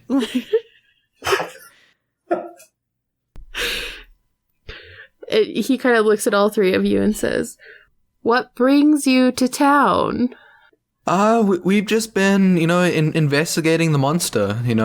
We've been talking to the mayor about it. We've been, the guy at the leather shop. They've been giving us quite a lot of information about it. Some pretty scary stuff. Did they try to trick you? Yeah, they're first they were playing a pretty big prank. Pretending it didn't exist. They really got us for a second there, but eventually they told us that they were joking at that there really was a monster, and that they actually did hire us to come take care of it. It was really funny at first, pretending it didn't exist. They said that they tried to get quite a lot of the town in on it as well, but that now that it was time to get down and serious and, deal with this important threat. He looks a little offended at you, and he just says, "Piney isn't doing anything wrong. He guards the tree from those who would destroy it. I don't know why you would want to kill him." No, we're not here to kill the monster. We're here to investigate. Didn't I tell you we're here to investigate? I must have, misspoken. A little excited. It's one of my first adventures. I'm still a little green under the chin. He is very kind. And he turns around, grabs another, like a bucket almost of like tea scraps, and he offers it to you and he says, if you bring him the bucket, he will let you pass if you would like to take a sapling from the tree. I assume that is why you are here? Ah, yes. Yeah, yes, of course, you know. Need to get a sapling, you know, bring it back to the big wigs down in HQ. Is this tree a ruby maple? Yes, it is. That is why most people run into Piney. They are looking to destroy it. But you don't need to destroy it. You can just take a sapling. Oh, yeah, that's all we would like. Huh? Yeah, no need to resort to violence. Violence is never the option. Just, you know, out of curiosity, what does Piney look like? Oh, he is ancient and mostly skeleton at this point. I believe they're called Minotaur? Ah, I see, yeah. Just confirming the information we got from the guild. Need to make sure all the information lines up. Ah, of course. Would you like more ghost tea? And he holds up a little teapot that is very obviously empty. Yes, I would love some more. Best tea I've ever had. Percy puts out his arm, you know, holding a teacup to get some more. Holding a ghost tea. He pours it and he is giggling. Like, he thinks he's pulled one on you. He's just giggling. Taking us, such good tea. You must give me the recipe. Ah, of course. And he scribbles something down on a note and he hands it to you and he says, now don't go sharing it. Of course, I would never.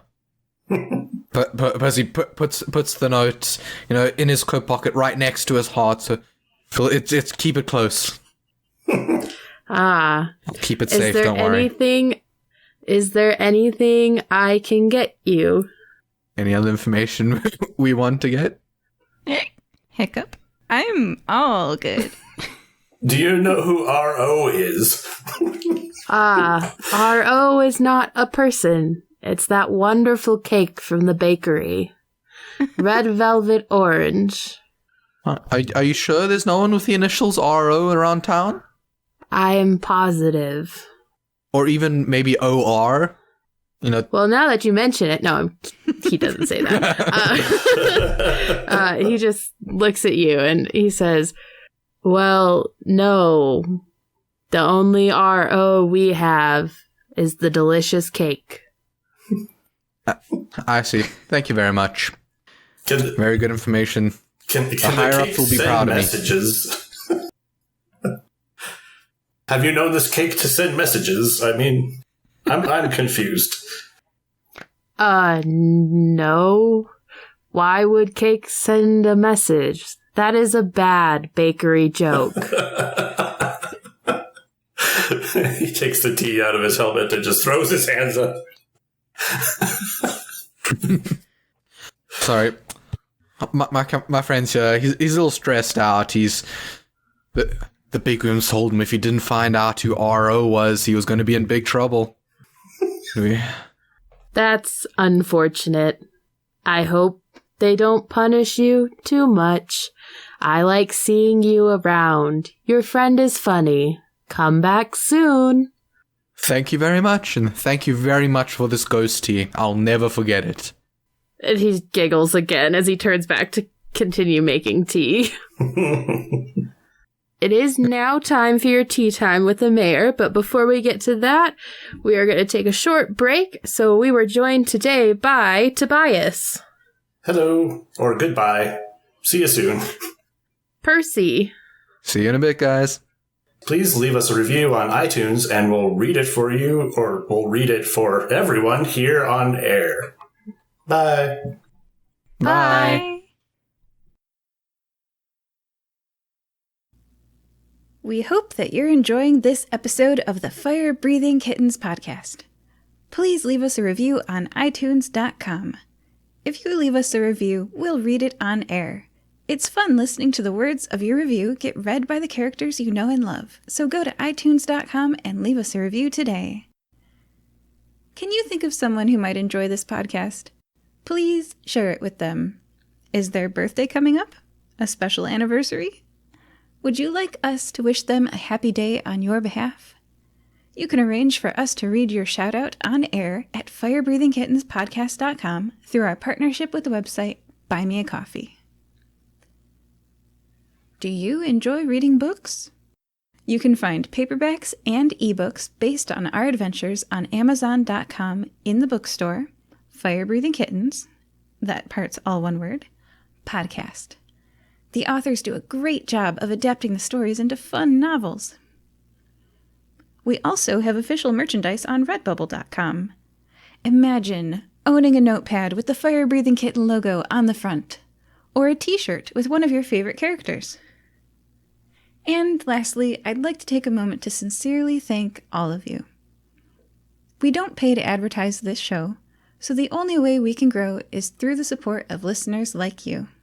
Thank you.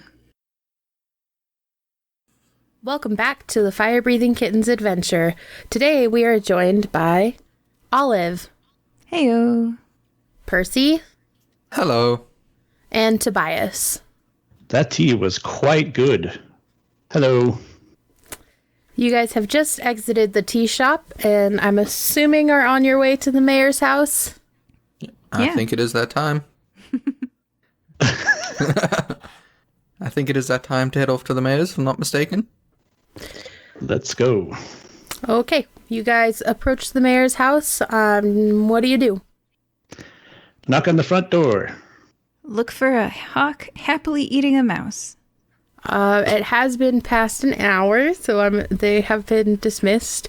But you do, Olive, since you are familiar with bones and animal carcasses, you do see a little pile of bones that you know are mouse bones.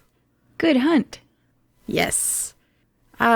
So you guys knock on the door is opened, and there stands Maisie, and she says, "Please, come in." Tobias walks in. Follow Tobias in. I am just now realizing that I did not bring a gift. Oh no. I take out some meat, like cuts of steaks, from my rations and present them as if they were a present, because who doesn't like steak?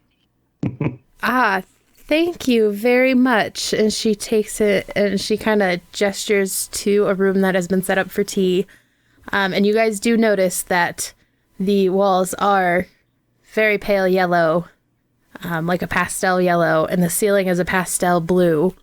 And she says, "Please have a seat and help yourself to the tea while I go put this in the ice chest."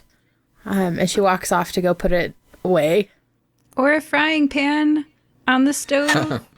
Yeah, this lady is definitely evil. Look at these colors. Colors are supposed to complement each other, not clash. Everyone knows that. I would like to try the tea before my friends can, because I'm immune to poison. Okay, you go ahead and you try the tea, and it tastes very cinnamony, but not of the alcohol kind of cinnamon. And as you're drinking it, she walks in and she says, "Yes, it is my favorite kind of tea. It's a raspberry cinnamon from Jin himself." Nice. You wouldn't happen to have any ghost tea, would you?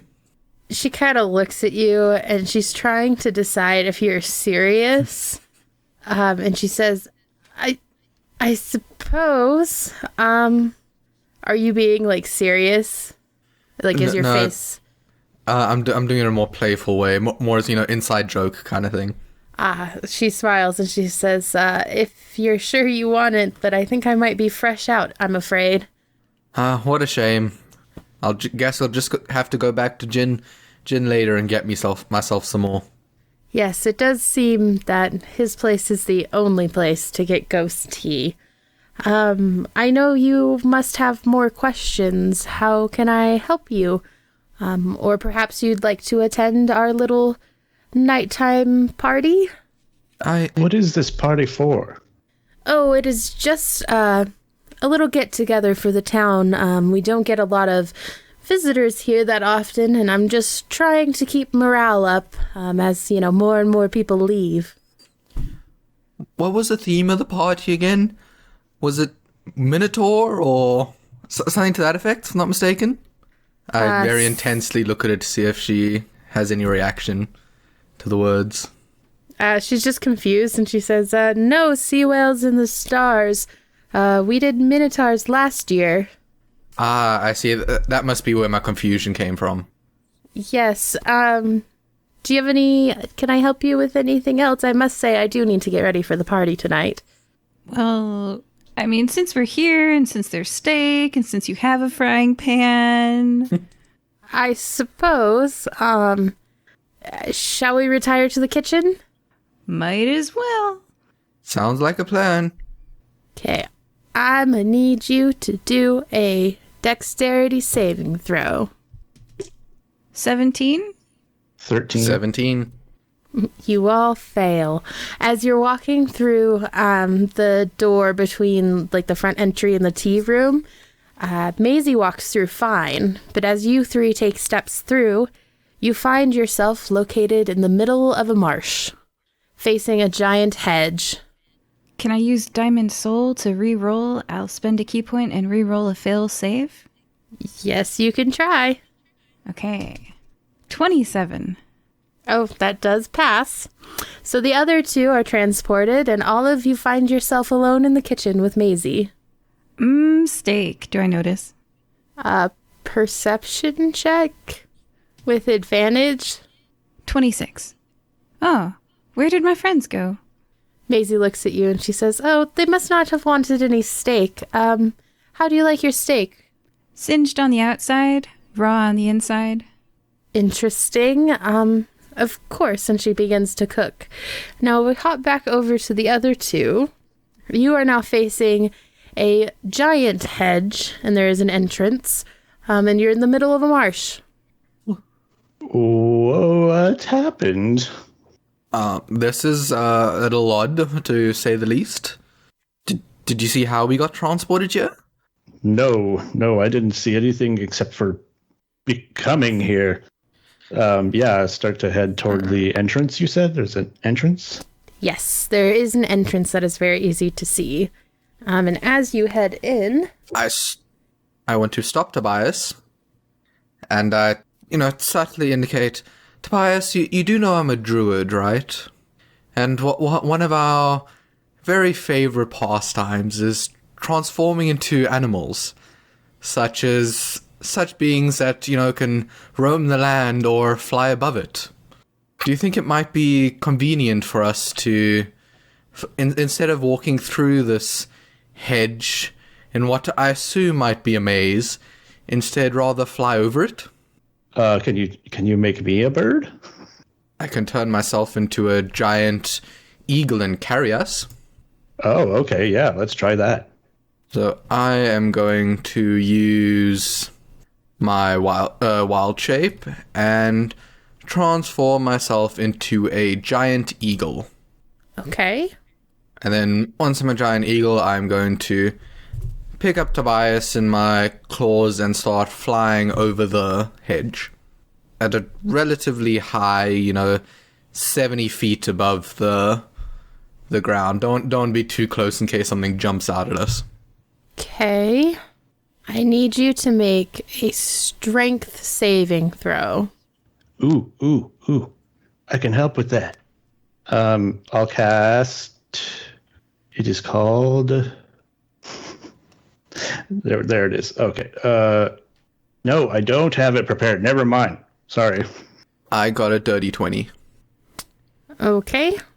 And I'm going to need a strength saving throw from Tobias as well. 10. Oh, poor Tobias. As you are flying, you make it about halfway across the maze, and you're you do realize that you were correct and it was a maze. And you are suddenly struck by a very strong downward wind. And you take 8 points of damage for Percy and 16 for Tobias as you spiral down towards the middle of the maze. I have a question for you two. Yes. Did either of you take that bucket? Bucket? The one from the tea shop. I was assuming that we would have Yes. taken it. Yeah. Tobias took it, if I'm not mistaken. That was what I assumed. Yeah. I do have a bag of holding inside my chest cavity, so I can just put it in there.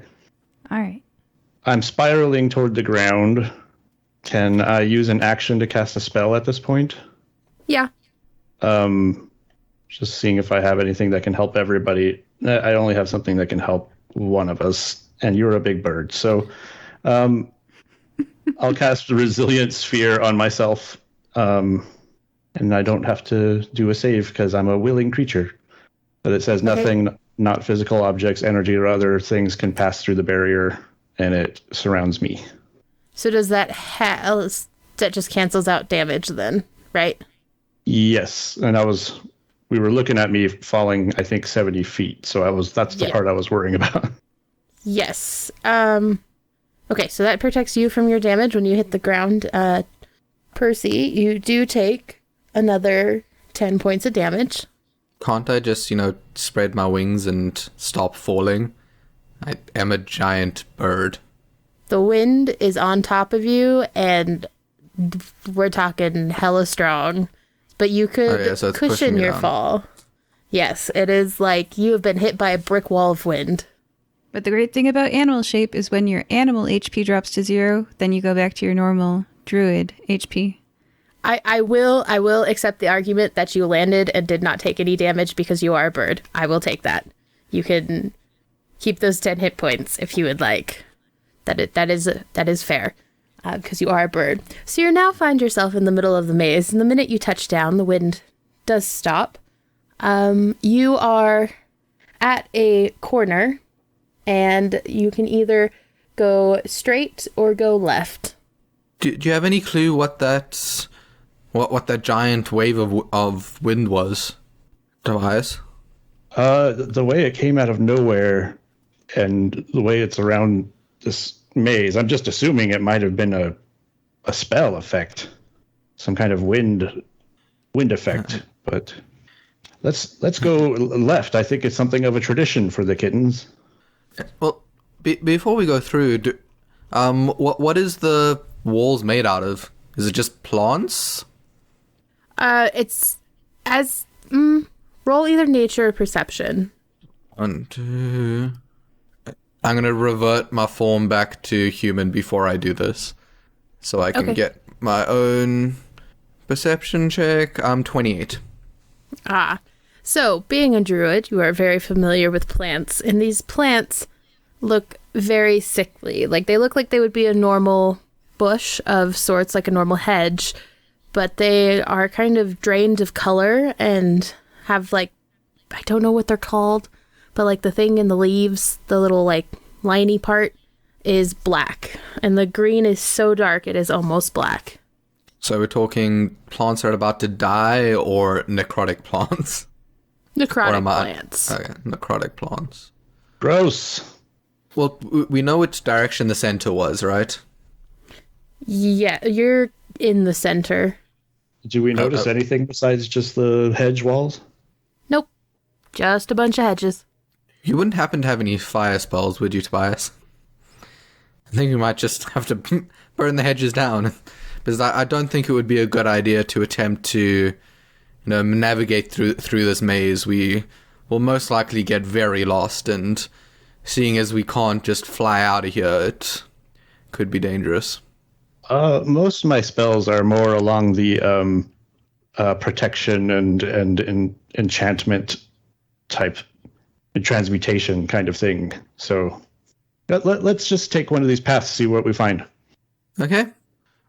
Left path, you said? Yes, let's try left. Okay, as you guys walk down the left path, it turns right, and then it turns left, and then it turns left again, and then it turns right, and then it turns left, into a dead end. Can I take out a piece of parchment and start mapping out our route? Yes. All right, we work our way backward and try the other route. Okay, this one goes straight, and you come to a intersection. You can go So it's kind of a weird intersection. There's 2 lefts and a right. 2 lefts and a right. So, like, there's 2 openings to the left and 1 opening to the right. I guess we'll take the leftmost left. Yep. Okay. You follow that one down, and then it comes to a corner where it turns left again. Man, left is kind of a Firebreathing Kittens thing. And then you come to another of those to another corner that has 2 more lefts. There's a left 1 and a left 2. I say we go left again. Okay, you go in there and you hit a dead end. Okay, back to the last intersection and then the other left. Yeah. And you notice that you can either continue straight or you can go right to the exit. Ooh, exit. Do we want to leave or do we want to... Because from what I've heard of minotaurs and where they live, I'm fairly certain I read in a book that they live in mazes. So if we want to get to Piney and get to the ruby maple, I think we're gonna have to look for Piney in this maze. Well, let's check out. Let's see where we are. Is the maze in a marsh when we look out the exit? Yes. But it's like not where you entered. You can tell for sure this is like the other side. What do you think? I think we should try and see if we can find Piney. Might be because we need to get that the maple tree for the little girl so we can fix a wagon properly. I'm also worried about leaving Olive alone wherever she is. Ah, yes. That is true. We don't want to... I suppose we can always come back here. Yeah, let's go. Let's try to get back. We can come back here. If we're concerned and want to get back immediately, I do have a way for us to teleport back to Olive. If we want to. So teleport back to Olive right now? Yes. Well, that might have been nice to know about her. I forgot to remember that I had the spell prepared. It is called Transport via Plants. Okay. And this spell creates a magical link between a large plant within range and another plant at any distance on the same plane of existence. You must have seen or touched the destination plant at least once before. For the duration, any creature can step into the target plant and exit from the destination plant by using 5 feet of movement.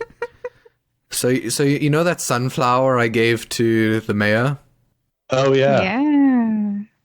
I can cast Transport via Plants and we can immediately go back to that sunflower, which I assume she has on her.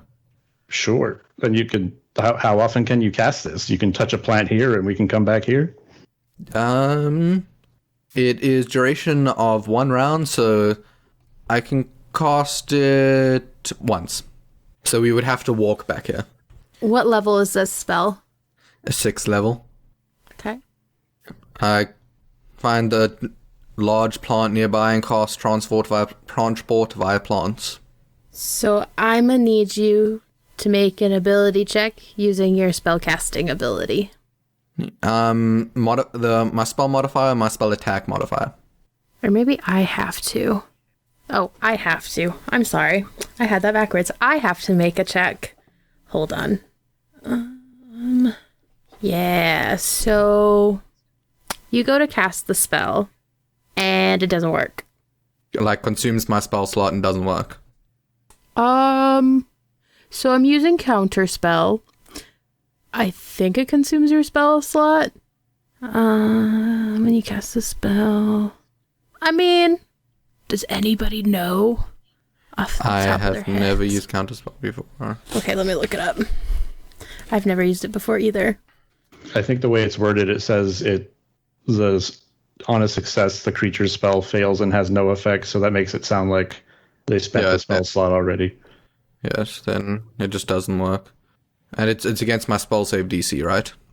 The DC is 10 plus the spell's level. And so you said it was a 6th level spell, correct? Yeah. Yeah. Yes. So yes. So my save DC is 18. Reddit, subreddit D&D Next says, is a spell slot wasted when you are successfully counterspelled? Posted in our D&D Next 3 years ago. Factitious says, 2 spell slots are consumed, yours and theirs. 32 upvotes. Okay. Okay, so let's go with yes. Yes. And the DC save, according to the spell, it says, if it is casting a spell at 4th level or higher, make an ability check using your spell casting ability. The DC equals 10 plus the spell's level, which is why I asked you the level. On the success, it fails and has no effect. I see. Okay, so I guess we're walking. My spell didn't work, so I guess we're gonna have to walk. Very strange. It's like something's working against us. Yes. I think it might either be Planty or Piney, or it could just be some other evil force or force. We don't know it's evil. Some other force in this forest.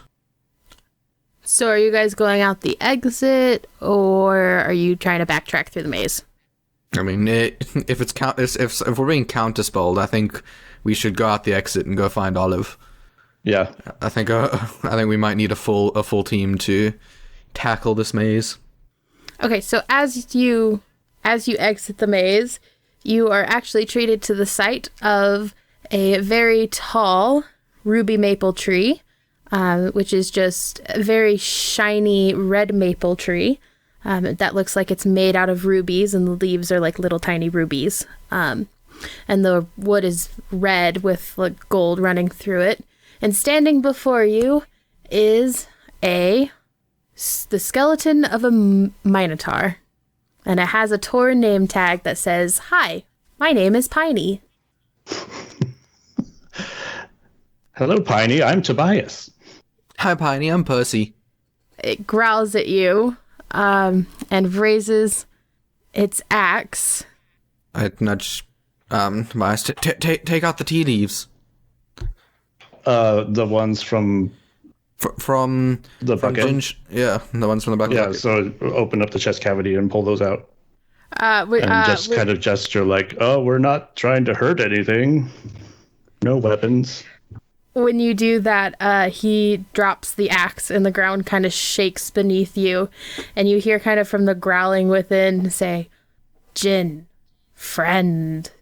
And he takes the bucket and goes and sits in the corner and is like going through the tea leaves. And you can kind of, now that you're not being accosted, you can see he has a little campsite set up and a giant teapot. Oh, nice. I trust you know more about taking cuttings than I do. I know nothing about it.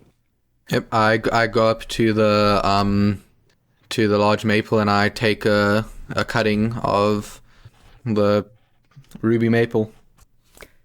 Roll nature with advantage. Ooh, I needed that advantage. 25. Yes, you know exactly what to do and how to get like a little root bundle and not hurt the tree. And as you turn around, Piney is kind of waving at you guys with like buckets full of tea. Yeah, I take out a small sketch pad and do a quick crude drawing of Piney, like, you know, a bestiary entry, write his name on top, right? Loves tea leaves. I'll just wave at him and say, "Keep doing a good job, man." As you kind of wave and you're not coming over, he becomes like more insistent with his hand waving. Like, "Come here." Oh, okay. Yeah. Sure. I'll walk over. And he offers you the buckets again, and he says, "Jinn, friend, travel like him?" Is he saying that he wants to travel? Do you want to travel? He's offering you the buckets of tea again. Like, he's like shoving these at you. Oh, sure. Thank you. Are they empty? So they're not quite as big as the bucket that you were handed by Jinn. They're like smaller buckets, and you get the feeling that he thinks these are cup-sized. And he doesn't quite have the intelligence to realize that he's a giant to you, and he's like trying to give you the cup of tea. Ah, I see. And they're full of tea? Yes. Oh. Take it and take a couple sips of tea and look at him approvingly. Yeah, I dump about a quart into my helmet area. As you do that, he smiles at you and waves and says, "Bye-bye." And you guys are transported back to the middle of Jin's tea shop. And with that, we're going to hop over to Olive. Olive, you are served up a singed and raw piece of meat. And the steak lover in me is dying inside. Just a little. And Maisie smiles at you and says, I hope you like it. I don't cook that often for myself. Oh, well, I couldn't eat this alone. Do you want some too?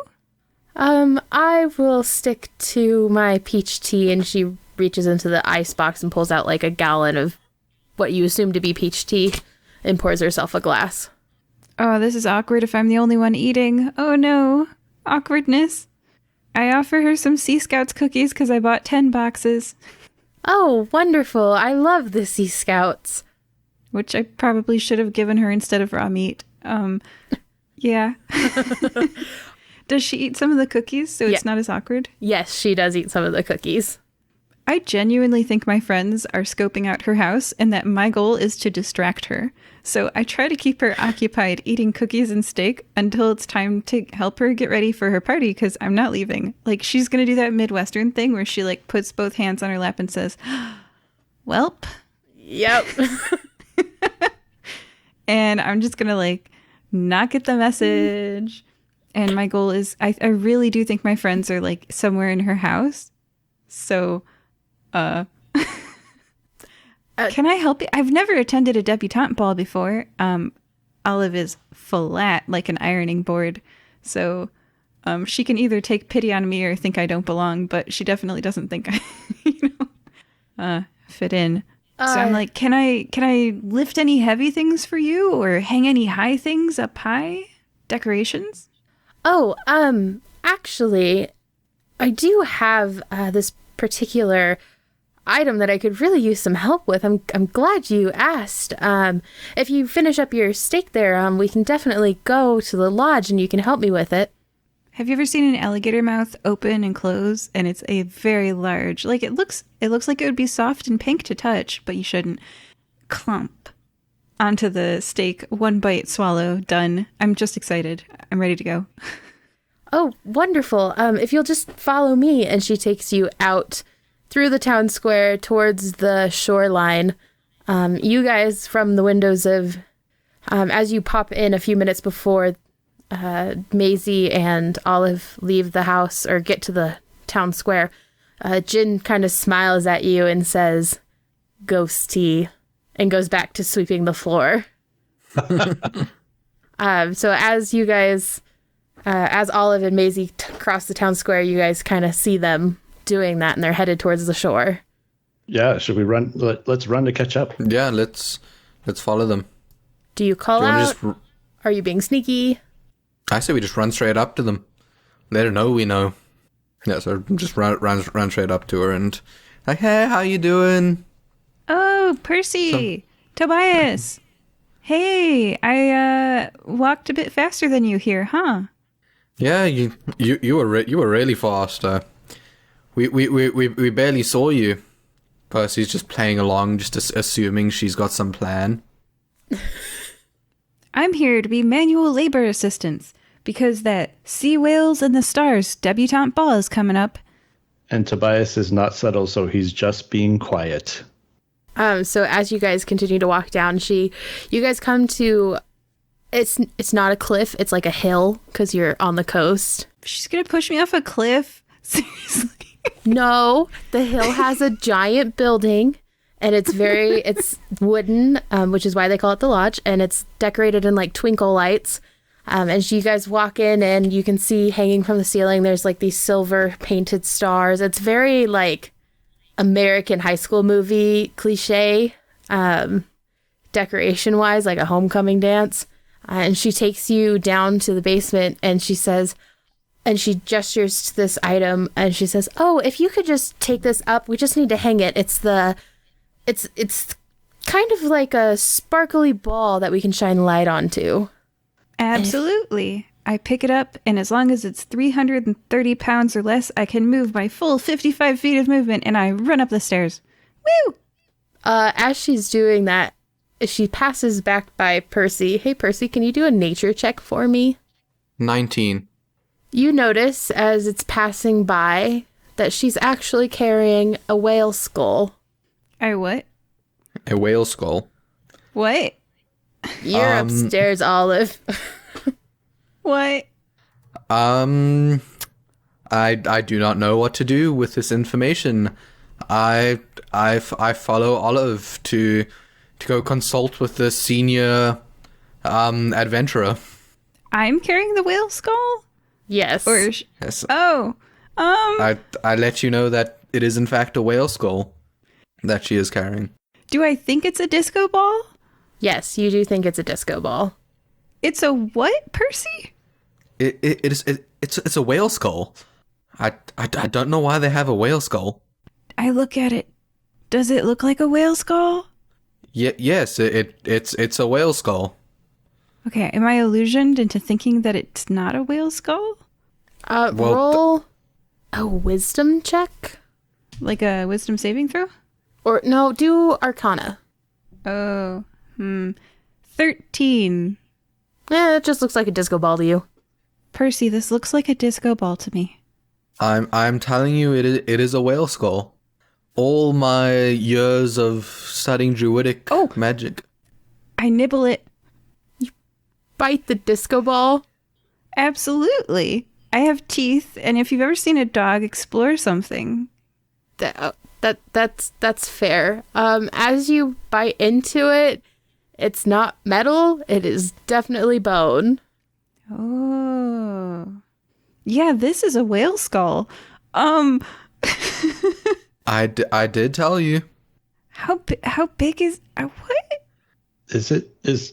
Is that skull cursed? I can remove curses. I hand it to you. Is it cursed? I'm pretty sure you won't be able to hand it to him. Yeah, how much can he carry? Okay, I hold it near you. Yeah, should I do some kind of check to see if I can... I think you can cast Remove Curse, right? Yeah. Yeah, I can just cast it and see what happens. Do you want me to come up with a check, or are you going to cast it? I'm going to cast Remove Curse. Marks the slot. 3rd level spell. At your touch, all curses affecting one creature or object end. If the object is cursed magic item, its curse remains, but the spell breaks its owner's attunement to the object, so it can be removed or discarded. As you touch this, a gust of wind tears itself from the coast across the town, and Maisie whips around, but there are a few people kind of doing like last minute decorations and stuff, and they kind of look like they're waking up, per se. And Maisie looks at you and she says, "How dare you? You're going to mess this all up." I look sheepishly at the floor. I'm sorry.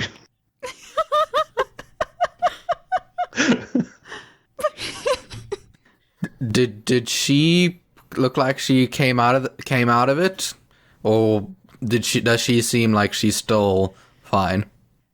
She looks like she's still fine, but she is marching furiously over. Do we now just take her as hostile? Oh, I'm gonna see what she does to me. Like, I'm waiting for her to slap me. Yeah. Yeah, let's see what she does. She's gotta slap me first before I punch her. Olive is learning. She walks over and she's like, "Put it down. I cannot believe you did that. How am I supposed to keep these people safe?" Was the whale skull gonna keep them safe? No. We're going... Tonight, the town had to be cursed. That was the deal I made in order to protect them. And tonight I was going to fix everything. I just hope you haven't ruined it. Protect them from who? The whale god. Did you not hear the song earlier today? You mean the whale god you insisted did not exist? What was I supposed to do? Be like, yes, there's an evil whale god that I made a deal with because we accidentally killed its kid while we were fishing because it was eating all of our fish. That would cause mass panic. Whoa. Say that again. Okay, slower. She looks at you and she's just like rolls her eyes and she says, about 3 years ago, we were fishing and our fish supply got really, really low. Well, there was this monstrous whale, so we hired someone to get rid of it. Well, it turns out that was the child of a whale god. And when we killed it, we became cursed. So I made a deal, and now to buy us some time, that, well, it was less of a deal, more of a I was going to be eaten deal. The whale god demanded we sacrifice our children, and for its child, and it wouldn't eat us all and destroy our town. And I was hoping that I could gain the knowledge and necromancy or whatever other magic I could to bring it back to life. Because if you haven't noticed, there are no children in this town, and this town is dying. You do know there are many adventurer guilds who would be happy to help you, including us. Well, that's in the past, and I just was trying to solve this because could you imagine the ruinous to our tourist industry if somebody found out we accidentally killed the child of a god? It would almost be as bad as if they found out you sacrifice all your children. Or if the entire town got destroyed. Well, we did outsource it for a bit, but that only worked for so long. That doesn't make it better. That's... We hired contractors, so we weren't at fault. Just a little question here. How many children were involved in the contractors outsourcing being murdered? I would have to look at my notes. Oh, okay, it's like a paperwork thing. Yes, we were supposed to sacrifice one a month. So, I'm not the best at math. But for now, you have to put it down, and you need to leave so I can do this and save the town. You killed 36 children? All to protect this nothing town? Percy is getting very angry. There are ways to do these things. Killing children is not the correct way. Well, what else was I supposed to do? It was ours or the orphans? Nobody wanted the orphans. Oh, man. Olive's gonna kneel down because she's like 5 feet, I guess 11 now. She gained an inch. Don't ask. So, like, she's not terrifying. And, like, hold her hands and be like, you should have asked for help. You're not alone. And you don't have to stay alone. You should reach out and talk to other people. Because we could have worked together with you. But instead, you killed children. And then, since I'm touching her, I'd like to continue touching her by knocking her unconscious. Okay. I assume that she's an NPC and this is not going to be very difficult to hit her. No, it's not going to be that hard. All right, cool. I'm going to spend a key point and do 4 blows and just say one of those hit and non-lethal damage. And all I'm trying to do is incapacitate her so that I can handcuff her so that I can give her a health potion and bring her back. I just want to continue this conversation with her in handcuffs. And in like a little quiet room all alone being interrogated instead of on the dance floor with a disco ball that is a potentially active magic object. So while she's incapacitated from being unconscious, I put dimensional shackles on her.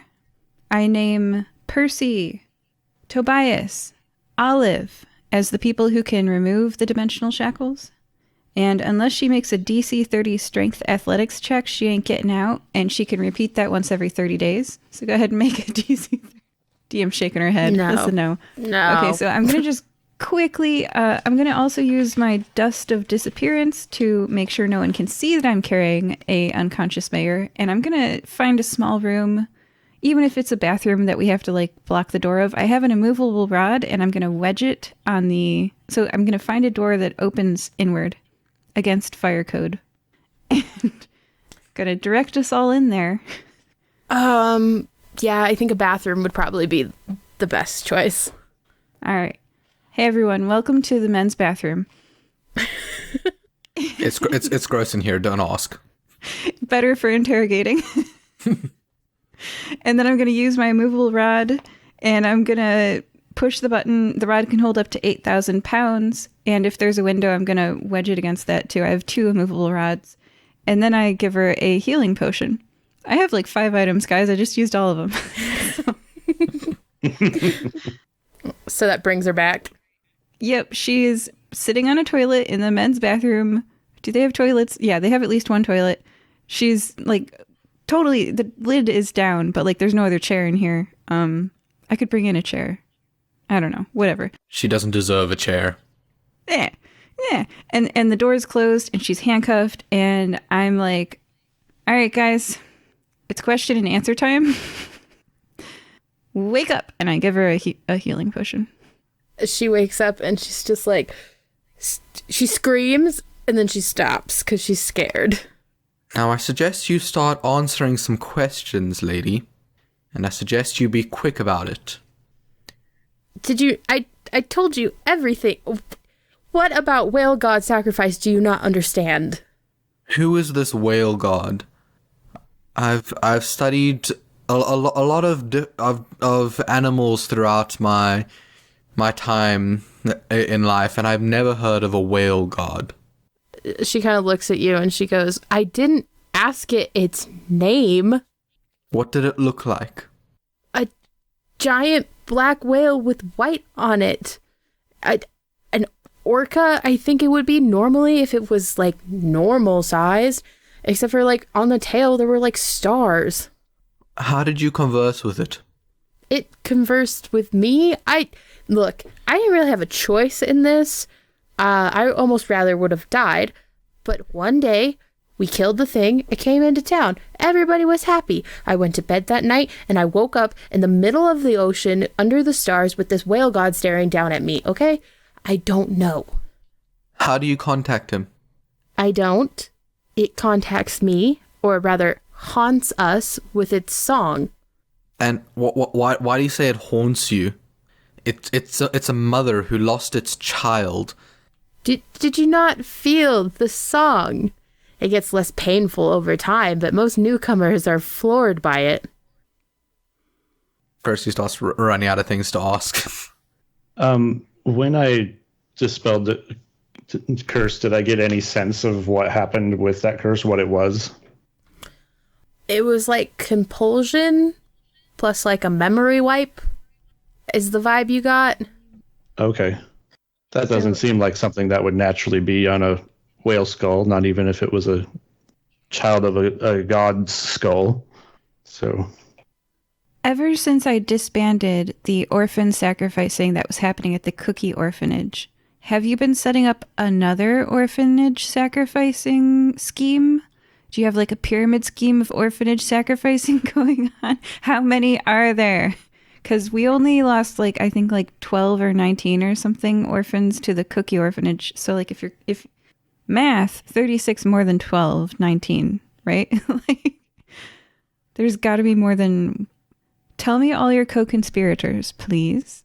Well, we did have an orphanage here, and most families lost children, though I tried to make it as gentle as possible, though that's probably ruined now that you uncursed the skull. People are going to remember that they had children before you killed them. Yes, how dare I? I love Olive sass. How was this party going to solve everything? Were you just wiping more memories that led to things? Well, it was a chance to gather everybody together, and I do enjoy a good party, but it was also a chance, if you hadn't noticed, the full moon is tonight, and that seems to be when it's most powerful, so I was hoping that I could cast a spell that could revive the child. The orca child, I say, juggling the skull, like, casually, because I'm super strong in my hand. Yes. Be careful with that, please. They're dead. Okay. Hey, do we trust this lady enough to revive an orca? Yeah, Or is tell she us just how gonna... the spell works. Like, are there other components to it? Well, if you notice, it is very sparkly. It did require some diamonds and some holy water, but we had a priest in town, so that was simple. I'd like to talk to my teammates, so I guess like we go outside the stall and whisper. Yeah, just leave the bathroom. No, I don't want to leave the bathroom because she might crawl out the window. This is an interior bathroom. There are no windows. Okay, all right. Yeah, we stand right outside the bathroom door, and I just say to my friends, so like reviving the killed orca child sounds like a good plan, but the person suggesting it to us has killed 36 children. Also, I mean, it wasn't, from what we're hearing, a very nice creature to begin with. Like, it was eating all of the fish in the area, all of them. That sounds like a lot. It was just a giant orca. Orcas eat a lot of fish. It must have been migrating through, and if it's a creature that large, it might have required a lot of fish to maintain itself. Couldn't that destroy entire ecosystems, though? I mean, that doesn't sound like something that exists in an ecosystem. Orcas are migratory species, so it might have just been passing through.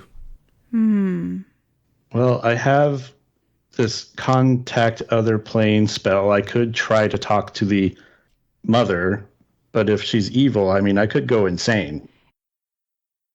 It also kind of sounds like she's in the harbor, and you don't need to contact another plane because we could take the Jack Sparrow to contact her. Yeah, we could try that. Yeah, but I mean, I'm okay. So assuming that the whale god confirms the story that the whale god's child died, and they demanded the sacrifice of Gardilu children to compensate, or I guess like appease them.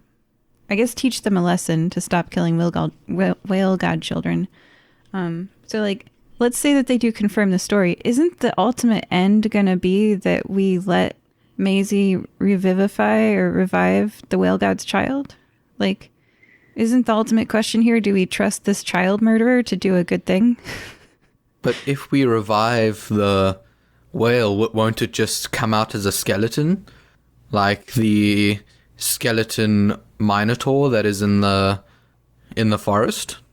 Can Olive do an Arcana check? She knows nothing about magic, so like maybe... Yes, you can. And can all of us do an Arcana check? Yes, you all. I'm like, I don't know. Yes, you all can do an Arcana check. And also, how into reading about religion and history is Percy? History and religion isn't his forte. He's more...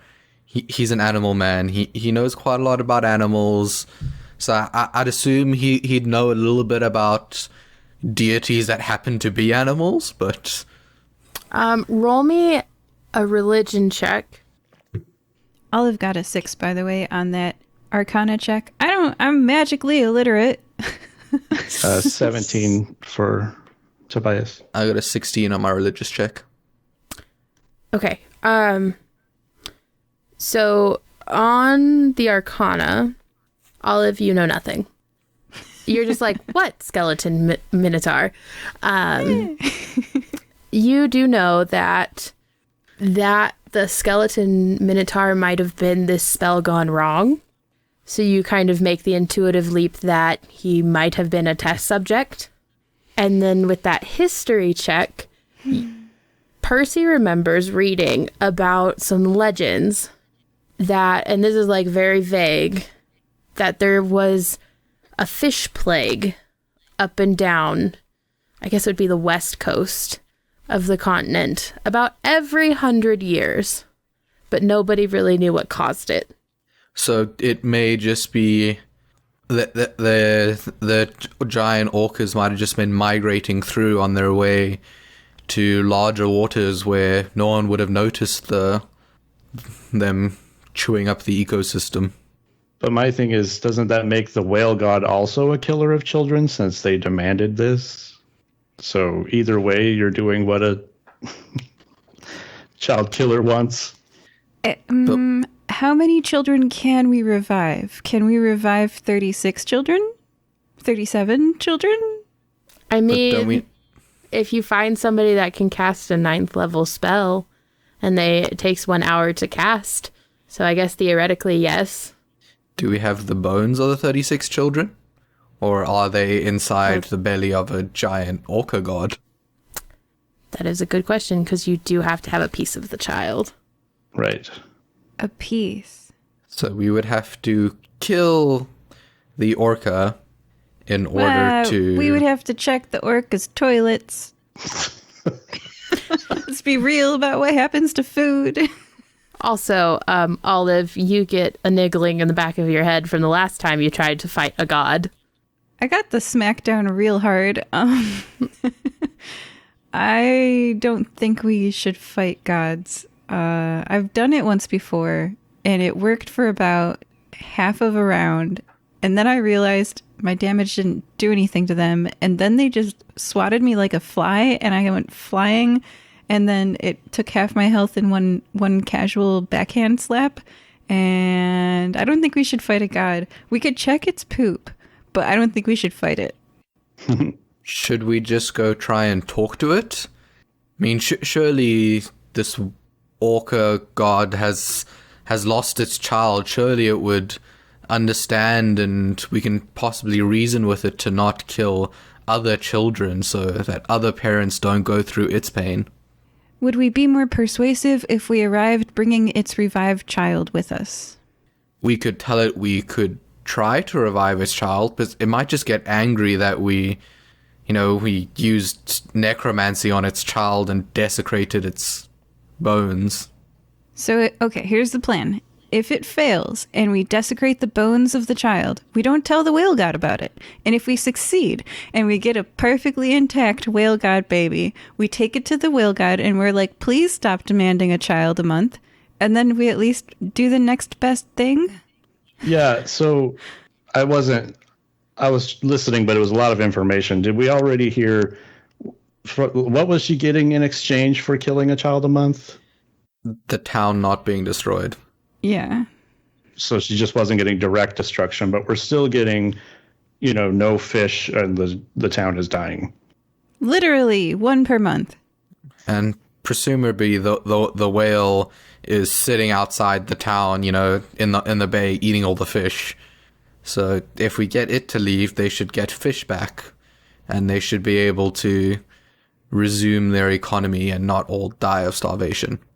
So the solution is to take the whale skull for this child murderer and let them do a ritual on it? Well, it takes a 9th level spell to revive... Or the light of the moon and a very special circumstance with the party. I don't like it. I feel like there's too many bad actors here. You did get the vibe that Maisie was hoping the party would be a celebration of bringing the thing back to life, not that she was going to steal the souls of her town. Good, she's not gonna so yeah, actually, let's go back in the bathroom. I want to open this stall door and I want to say, hey, did you gather everybody here to suck the life out of them, to channel it into the orca god because you need this party's life force and gonna do bad stuff to bring it back? What all is the price? Everything has a price. I was just going to throw a party to celebrate us not being haunted by a whale god. The price is already on the skull. I couldn't just carry around diamonds everywhere. So, yeah, I'm not that evil. Nah, just 36 kids evil. So you don't need the skull to be cursed then, let's be clear. Oh, no, I just cursed everybody with the skull because it was convenient and nobody was going to mess with it. Oh, yes, so convenient. Okay. How are you planning to revive the child? Who is going to cast the actual spell? Well, me, of course. How are you able to cast such a powerful spell? No offense, but you don't look someone powerful enough to cast such a powerful revival spell. First of all, ouch. Second of all, you met Piney, didn't you? I do feel kind of bad. I did kind of mess up the first time. But, did you not meet the maze guardian? Yes, I met a skeleton that looks nothing like a living creature. No. To be fair, he was pretty cool. I mean, he gave was us cool. tea. He was a cool guy. So skeleton or not, I mean, we don't need to judge. I'm a walking piece of metal and leather. Let's. That's Piney. There was another guardian of the maze. You did go through the maze. Oh, no, we skipped some of that. We may have gone over a bit of the maze. Oh, what kind of tantrum did she hit you with? Was it the wind or the lightning? It was the wind. It did hurt a little bit. Consider yourself lucky. Occasionally she does like to strike you down with lightning if you try to skip. Unfortunately, when I restored her to life, she was not super keen on that fact. But she's back alive, so I did successfully do it, though you have no proof because you are cheaters. Might have been a little bit of DM there. Who is she? When you asked who is she says, oh, she was a forest guardian, a ginormous deer, or elk. I'm not quite sure. Something with antlers. And occasionally she takes human form. You might see her around town every now and again. But she was killed, unfortunately, by some people who were not super friendly. And I found her bones, and my Piney experiment went wrong, and I obviously needed to perfect it, so I re-raised her and offered to take her back to her forest home, but she refused, so I built her a maze. She's kind of trickery, not obsessed, but motivated. She does like to play with people in her maze, and I am very surprised you didn't meet her, but by skipping half of it, I'm sure. She has this whole rhyme thing that she does at the beginning. She's a little bit much. Percy now looks visibly depressed that he missed meeting a forest guardian. He's sulking in the corner of the room. I'm glad we didn't fight a forest guardian. Yes, but we didn't get to meet her either. So let's assume your plan went off without a hitch and you had a large whale. Were you just going to let it flutter around on the dance floor? Well, no, I would have taken the skull down to the beach. Really, you must think I'm an idiot. You do paint a room with yellow and green.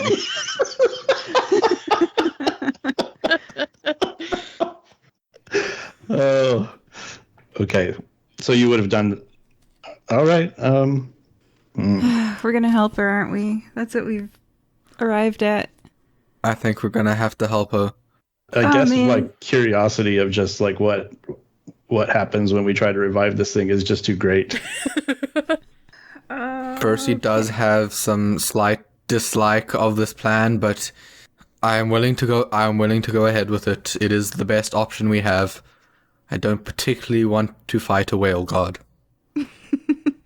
I carry the skull wherever you guys want me to. Let's get this over with. There's no need for the formalities of a party. Well, people... Okay, the beach, I suppose? Alonzi, carrying diamond-covered dead orca whale god skull. Well... Do we want to prepare our ship for sailing in case we want to, follow said whale, if need be? Yes. I'm not sure how long that will take. We take the Jack Sparrow. Yeah, the other thing takes an hour anyways, right? Yes. And I will, when it gets time for the ritual to be soon finished, I will start my 10-minute ritual for telepathic bond for our party so that we can talk instantly to each other via mind. And just in case anything weird goes on, I want us to be able to talk. Okay. Nice. So we airplane transition again. Olive or somebody went and prepped the ship and sailed it over to the dock that is closest to the beach you are on. Did you let her out of her handcuffs? It is time to cast the spell, and she looks at you and kind of shakes the handcuffs, and she's like, I can't do this. We're all like really hesitant, and they're like, okay. Can we leave one on in case we need to quickly tie her to something? And so she knows we don't fully trust her.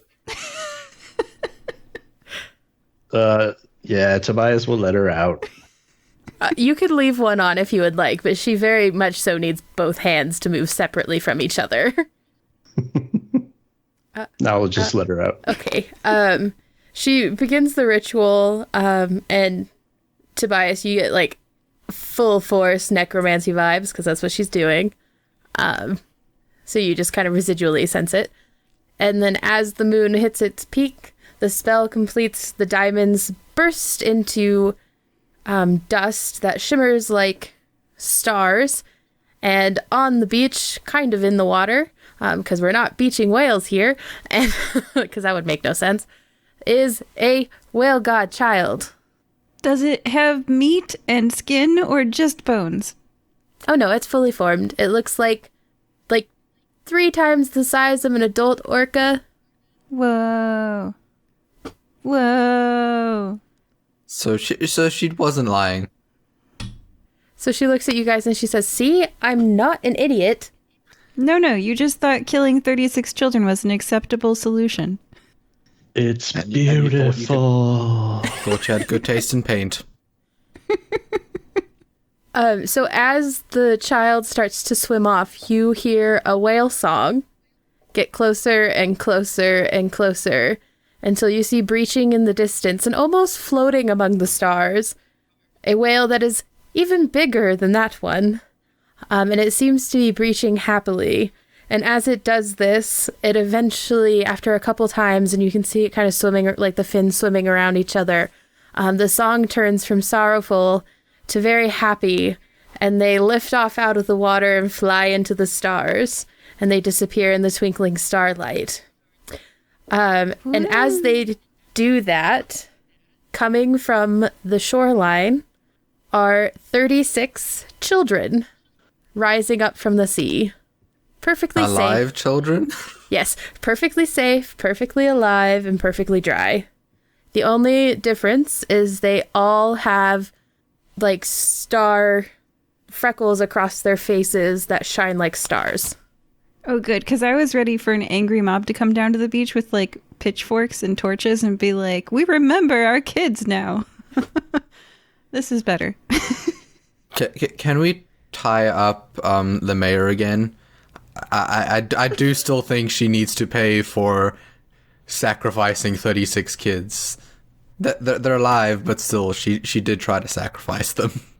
I mean, you can take her to jail in Nicomoy if you would so choose.